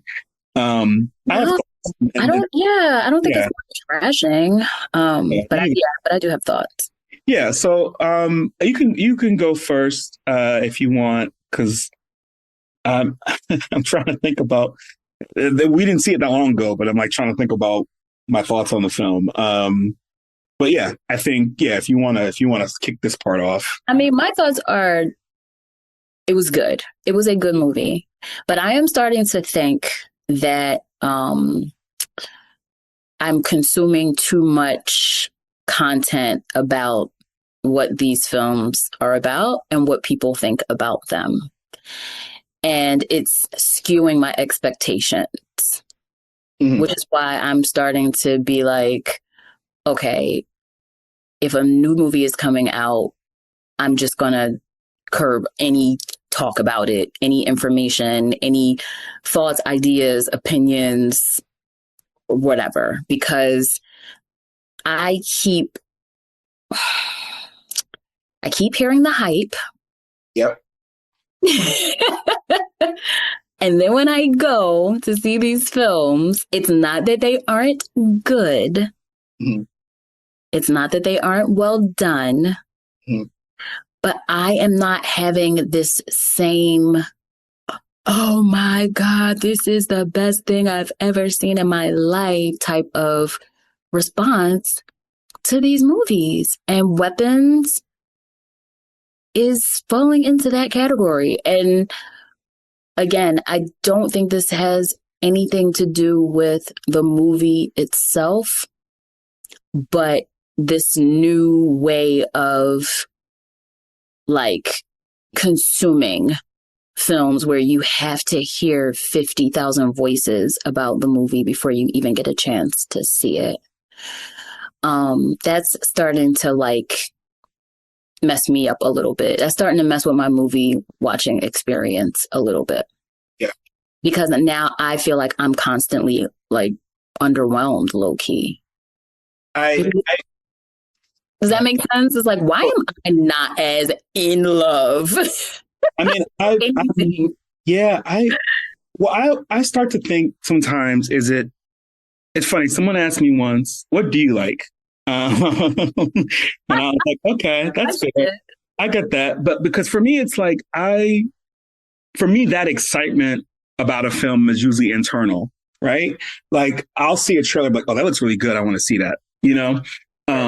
And then I'll see it like, oh, that was good. And we'll talk about it here. I'll talk about it with you or friends or whatever. But like, even if I have something to say about something online, it's never to the point that it is now with people. I don't need to be a floating head talking about it for 45 minutes. I don't need to do any of that. It's like, even like with Damascus, I was like, yo, Damascus is really good. More people should watch this. That's it. Like, that's all it is, you know, like, so I think that like in a world of overshare and people just wanting to be a part of something that is bandwagon, I think that that's where a lot of the energy comes from when it comes to these movies. You know, it's like people want to be the first one to say, oh, it was 10 out of 10. I loved it. You know, it's like, okay, we asked them what they love about it.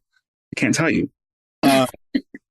You know, like, or, you know, so it's like, I think that like one thing I've tried to do is if there is a movie or a TV show, particularly TV shows are a little harder because they're episodic and it's like, you know, it's hard to kind of mute what's going on there. But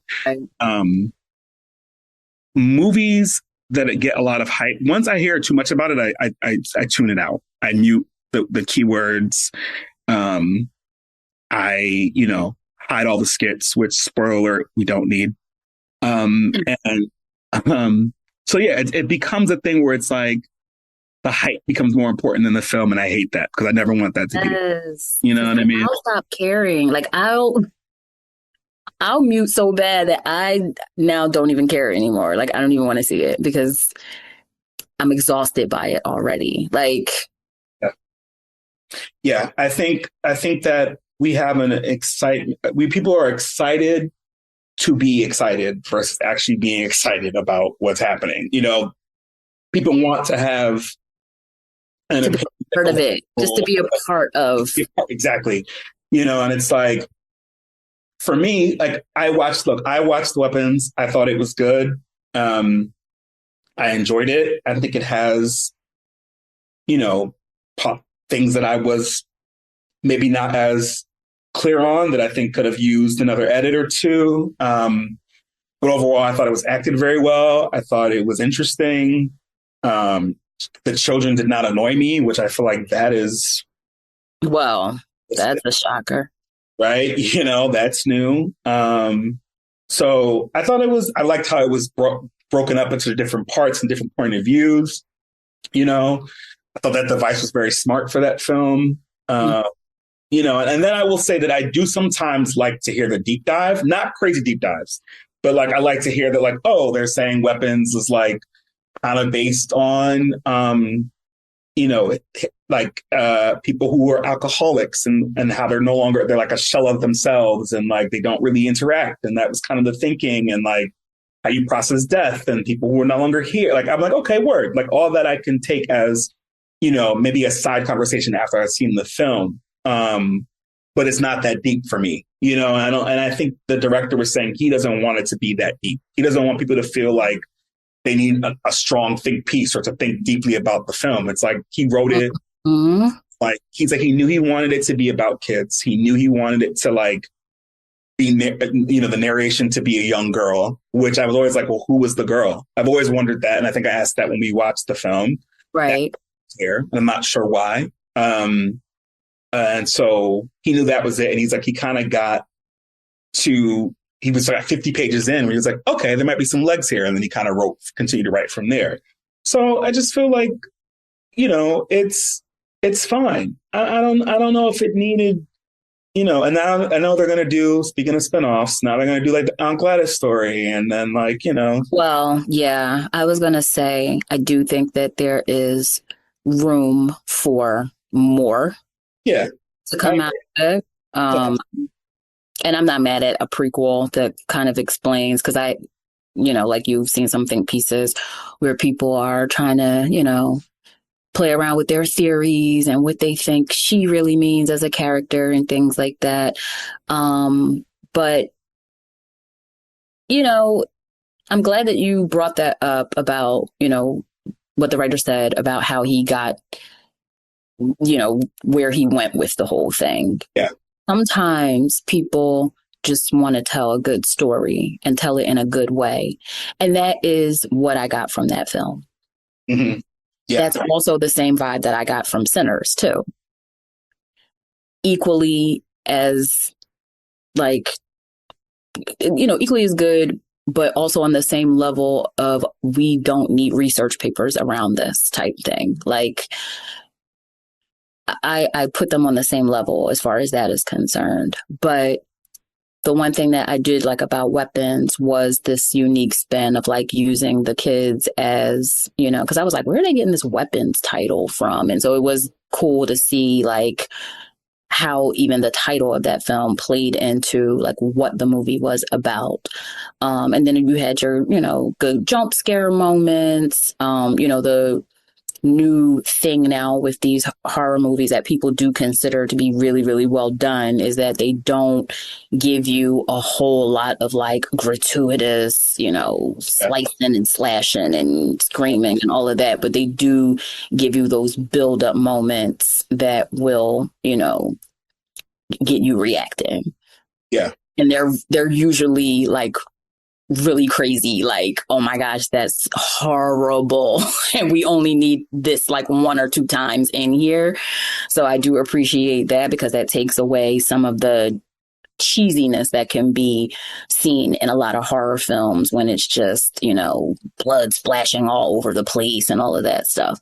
So, it gives you just enough of all of the things you need for a good, creepy movie, especially a good creepy movie with kids. Because anytime you throw kids in a horror movie, that just kids are scary. So if you put them, I'm sorry, like any movie with a child in the like horror genre, like it's the kid that's really like showing up and showing out as far as the weirdo factor is concerned. So I appreciate the thing with the kids.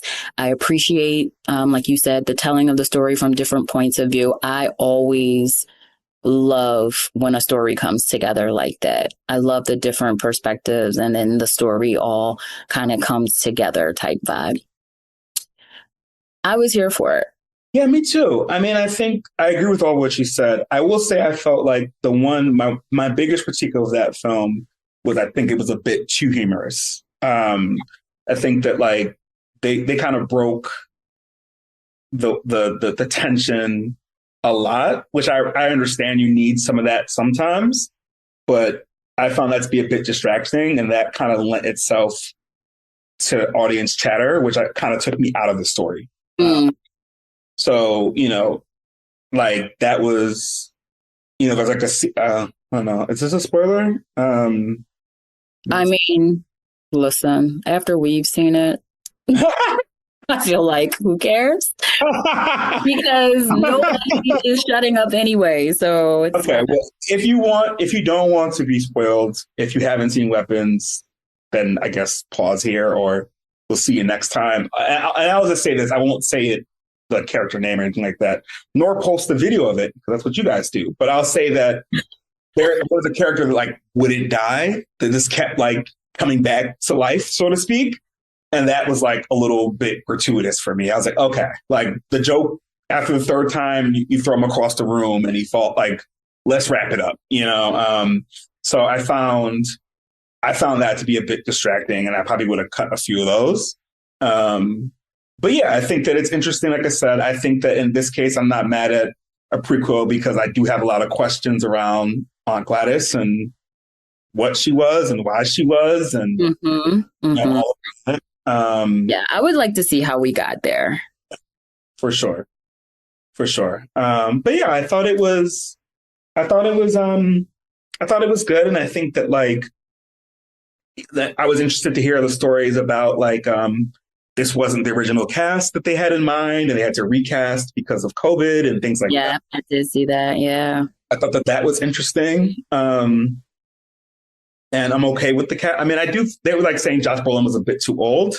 Which I'm like, ow, ageist. But yeah, and I also didn't really get that. I didn't think he was too old to play a dad who was concerned about his missing kid. Like, what was that?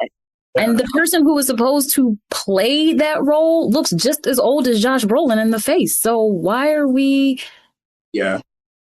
I actually think he was a better cast than the. Yeah. So do I. I didn't have a problem with him at all. But I will ask you this. Did you think that Weapons was like, I mean, and this is taking into account what you haven't seen, but I don't really know what the big movie of the summer was supposed to be. So was it Weapons? I don't know.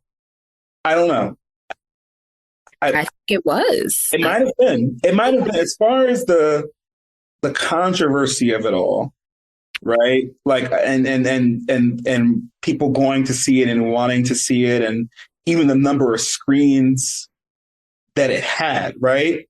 As far as like, where you could see it and stuff like that, I would say yes.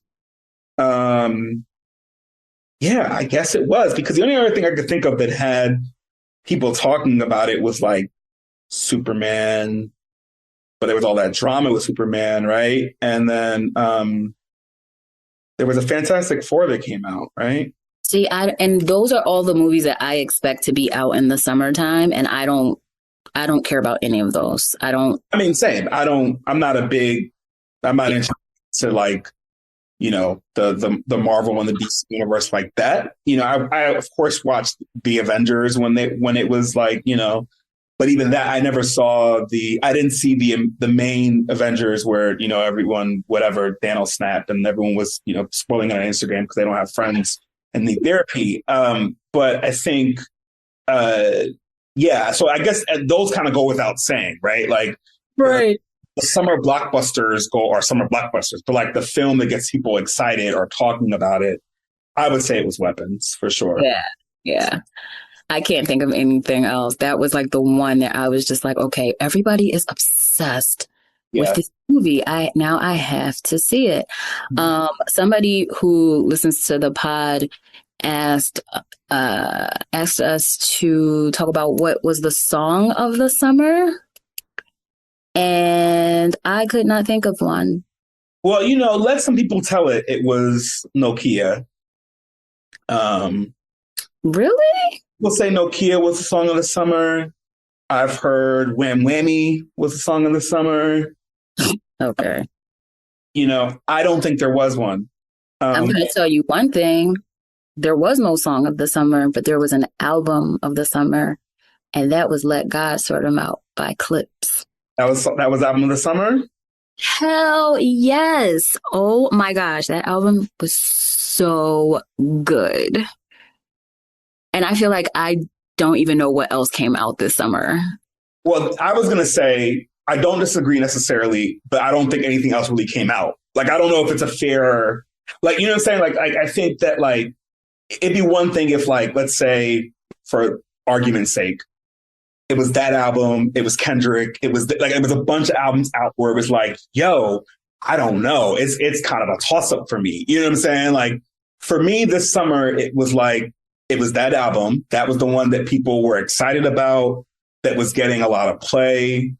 I feel like even the other projects that have come out, people have enjoyed, but they just haven't been, it's either been too new or haven't been substantial enough, right? Because I would say like Tyler's album, both his albums, but particularly, Don't Top the Glass was awesome. Kitchen Adams album just came out. That's on fire. I've been playing that back a bunch, so I think for all intents and purposes, I would agree with you. But I would also maybe argue that there wasn't an album of the summer, just like there wasn't a single of the summer. Like, I feel like even when I would go out, that's not why I'm laughing. Don't do this. The few times I went out this summer, I would say that there can't be a song of the summer because you keep mashing it up with other songs of other summer. So, I wouldn't know, You've got to get over this hatred of mashups, sir. No. I don't got to get over anything. Y'all have got to have better ears. They've got to do better. When you settle for pickle juice, as Nicki Minaj once told us, you'll be drinking the pickle juice. Like, you've got to look for better. Just because it was given to you does not mean you have to enjoy it. Like, so my thing is, well, this summer DJs decided they were going to see how they could not make people dance. Let me see how I could piss people off on the dance floor. So that, oh my God. Especially out here. So I think that, like, I don't know. To answer your question, song of the summer, I think there wasn't one. I think there were contenders that got played and people got reactions. Because even Squabble Up was still, it doesn't have the same impact as it had maybe like earlier this year, but people still go up for that record. And for sure, I think Nokia still gets burned. And I think that, like, that was kind of it. And then, yeah, album of the year, I feel the same way. As album of the summer, I feel the same way. So I don't know. It was kind of, I think people kept asking what the song of the summer was going to be. And then summer came here. We never had it. That part. You know what I mean? I was thinking maybe it was me because I was in the house. So maybe I just, wasn't sure. I had a few moments leading up to my procedure. Yeah. And I still was not seeing anyone get like super crazy or excited about any one song. Like all jokes aside, I don't think that hasn't happened in a long time, because even when you go out now, beyond the few records that are like, the ratchet girly hip hop and so forth, they're playing records that, especially out here, they're playing records that we grew up listening. You know what I'm saying? It's like, yeah. Not Like Us was probably the biggest and last hype. That was the song of the summer for sure last summer, without a doubt. Whereas like now it's like, okay, you're still hearing Travis Porter. Like people are still, you know what I'm saying? Like it's not like it's a different ballgame. You know what I'm saying? So yeah, I don't know. I've really been playing records in the crib that are older, and that vibe. But yeah, that's all I listen to is older stuff, because I don't know what my age is about to show up, but I don't know what these kids are saying. They're not saying anything, and I can't just listen to like mindless yip yap. Like my brand of ADD is not set up for it. Like you either have to be saying something or making me feel something. Yeah. And I think that's why the Clips album was like such a good one for me, because it definitely took me back to like the good old days of rap music, like good old fashioned drug dealer, not user rap music. Yeah, I mean, that's fair. I think one of the things I appreciate about the Clips album, well, a few things. One, the return of Malice, or No Malice. Oh my God, that was something that was really nice to hear, and I didn't think would happen again, honestly. Right. And so that was a welcome return, I think. I also think that there's something to be said about, for lack of a better term, adult contemporary hip hop, or what that would sound like. I think that, as people get older, hip hop is one of those things where people think it's a young man's game, right? And that you're not allowed to grow as a hip hop artist, and so I think that obviously, Jay and Nas have done a good job, particularly Nas over the last few years, of making that a thing. I mean, making it a thing, right? But I was curious how Eclipse or other artists would do without sounding dated, right? I think that's always another thing that runs into, because hip hop is a young man, a youthful game. But I think they did a really good job of working with Pharrell and kind of just keeping Pharrell. I think really just like, well, they have a chemistry, right? That chemistry with them is nuts. But I think like Pharrell had a point to prove. I think so too. I mean, I think that because, Pharrell without Chad is a conversation for another day, right? And I will say that a lot of Pharrell's later work lately, sans maybe this project, I was like, I'm not sure what's happening. It's never bad, because Pharrell is amazing, but this was like top tier. He went back in his roots, right? Yes. I'm not necessarily a boom bap Pharrell fan. They always kind of like what's kind of worked for him in the past is that he's been kind of the antithesis of that, but he understands those 808s and the beats and so forth, so he can make it work. And it's also interesting because so much of Pusha's latter work was with Ye, right? So it's like, okay, what is it like now back with Pharrell? So I don't know. I found it to be very interesting, and the subject matter to be very interesting, particularly on the Malice. Like I'm kind of ready for a Malice solo project. Don't you do it. That's kind of what we've heard Pusha talk a lot. Don't you say it.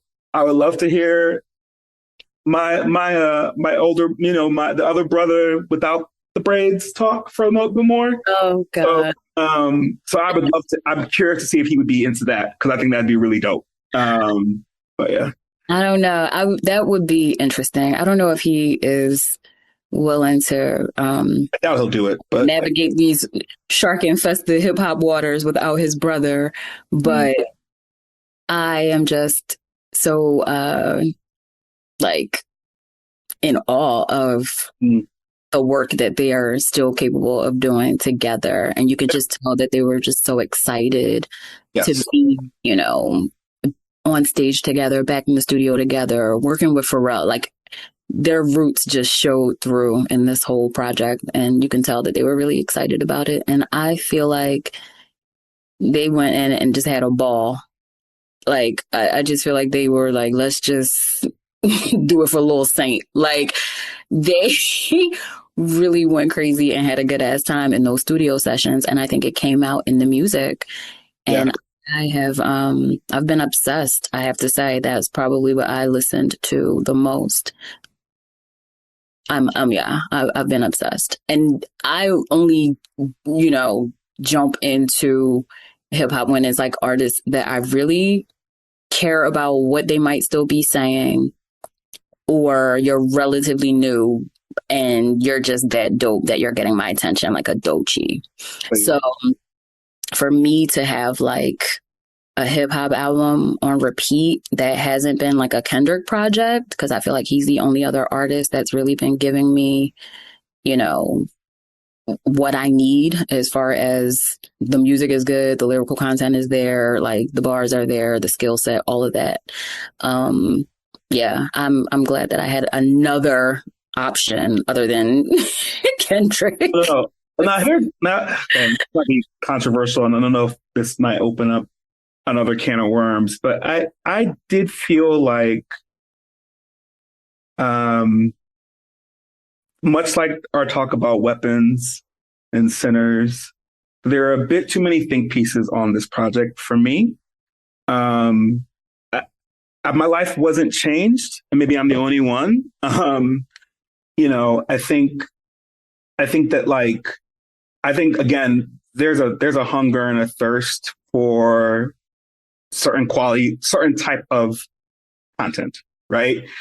I think a hip hop album, to your point, that you can play, that was made after 2007, that's not, foolish, is much needed, right? Like I feel like, and there were times where like your Kendricks, were taking years between projects to put something out, right? So It's like you're waiting on him, you're not happening. Jay and the Wig are never putting out music again, right? So it's like what are we? Who are we going to listen? You know what I'm saying? Like, who are the other people that are kind of filling in that space? So I understand that. And I think that like they delivered and beyond delivered, and that's great. But like all the like, I don't know, like revolutionary think pieces, floating head things, I don't need for this project. Of course. I mean, I haven't seen too many of them, thank God. Because I'm always assuming that anybody who's doing that is too young. No, it's the old heads actually that are doing it. I think. I don't think it's the. Because I feel like the old heads are like on podcasts or still doing like radio. Like old heads, I think of like Charlemagne and and all them, yeah. Or even on Drink Champs, the old heads that are like, just podcast miking nowadays. Sure, yeah. And I already know they're gonna feel it because they come from the era of when we all knew music like that was hot. They respect clips. They know what they're gonna give. Yeah. And then the floating headers, the TikTokers, and the babies. I hate to be this auntie, but I don't care what they think about hip hop. So I'm not really listening. I don't care what they think. Yeah. Like, I was there. We were older. The person I'm thinking about in general, I'm going to keep them anonymous, but it was a particular person who was not a youngin', who was very much probably older than me, right? And I was just like, all right, it's okay. I'm not going to say that on a recording and get killed out here, but Yeah, I'll just stop it there. All right. So, You said nothing. Okay, we'll talk about that. We'll talk about that offline.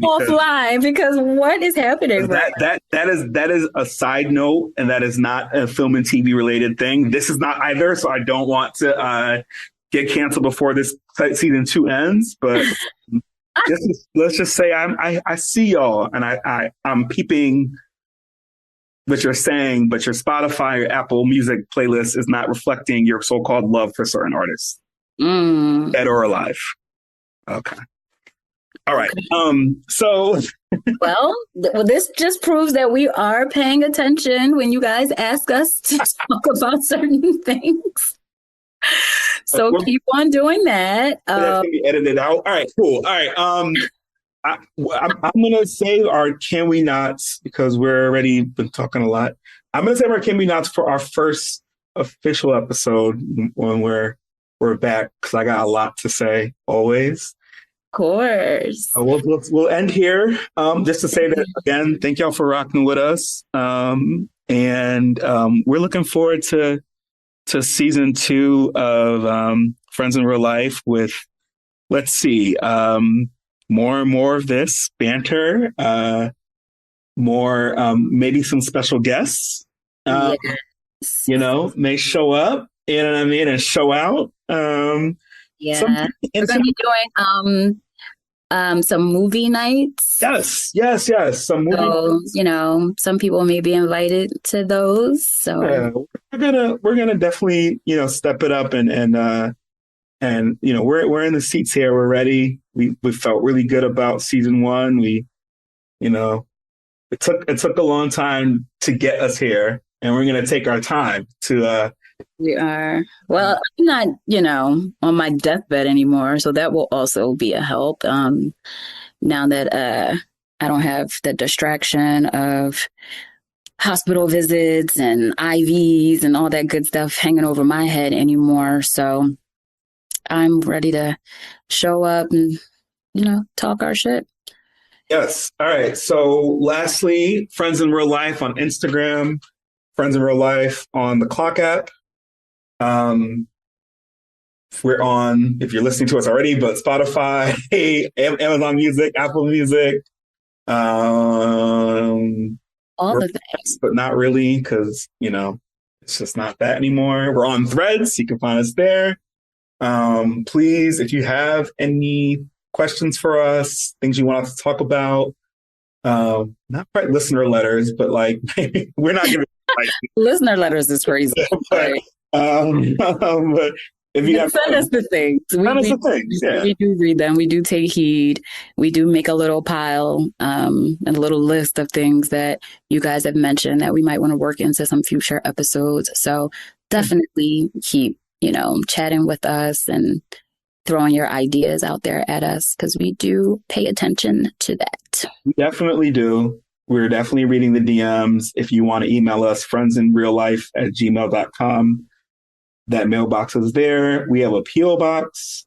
No, we don't have a P.O. box. But I was gonna say, we have a P.O. box? That's what's up. Okay, but you should get a P.O. box, right? You should get a P.O. box. People send us things. You want to send us things? You know what I'm saying? Gifts, donations. Shout out to Dr. Umar.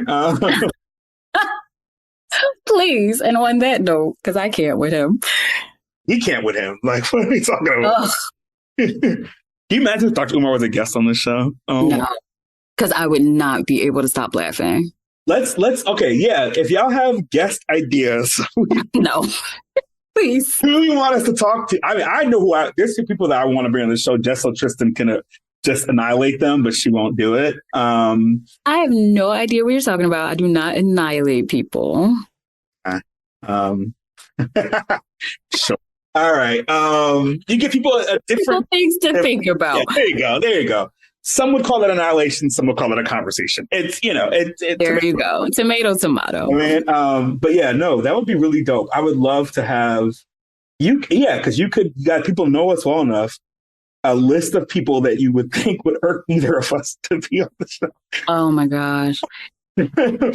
Oh man, that would be fun. Would it? No, it would not be fun. You can host it by yourself. No, you're definitely gonna.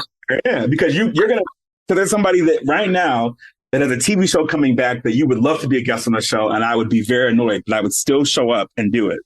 So, right. See, I would still show up and do it. I would not, there's not a person I think you could suggest, even if I did not care for them as an actor or a director or an actress, that I would not show up for on this show. I would still show up. I would cut up, but I would still show up. Yeah. Well, as long as you're staying true to yourself, then. You know what I mean? So, when that rapper turn actor show comes out and he wants to be part of the press junket, let's do it. Oh, you'll ask all the questions and I'll just be in the room, but it's fine. Yeah. Oh, Lord. You're not getting me killed. I'm checking out. Until next time. Peace. Peace.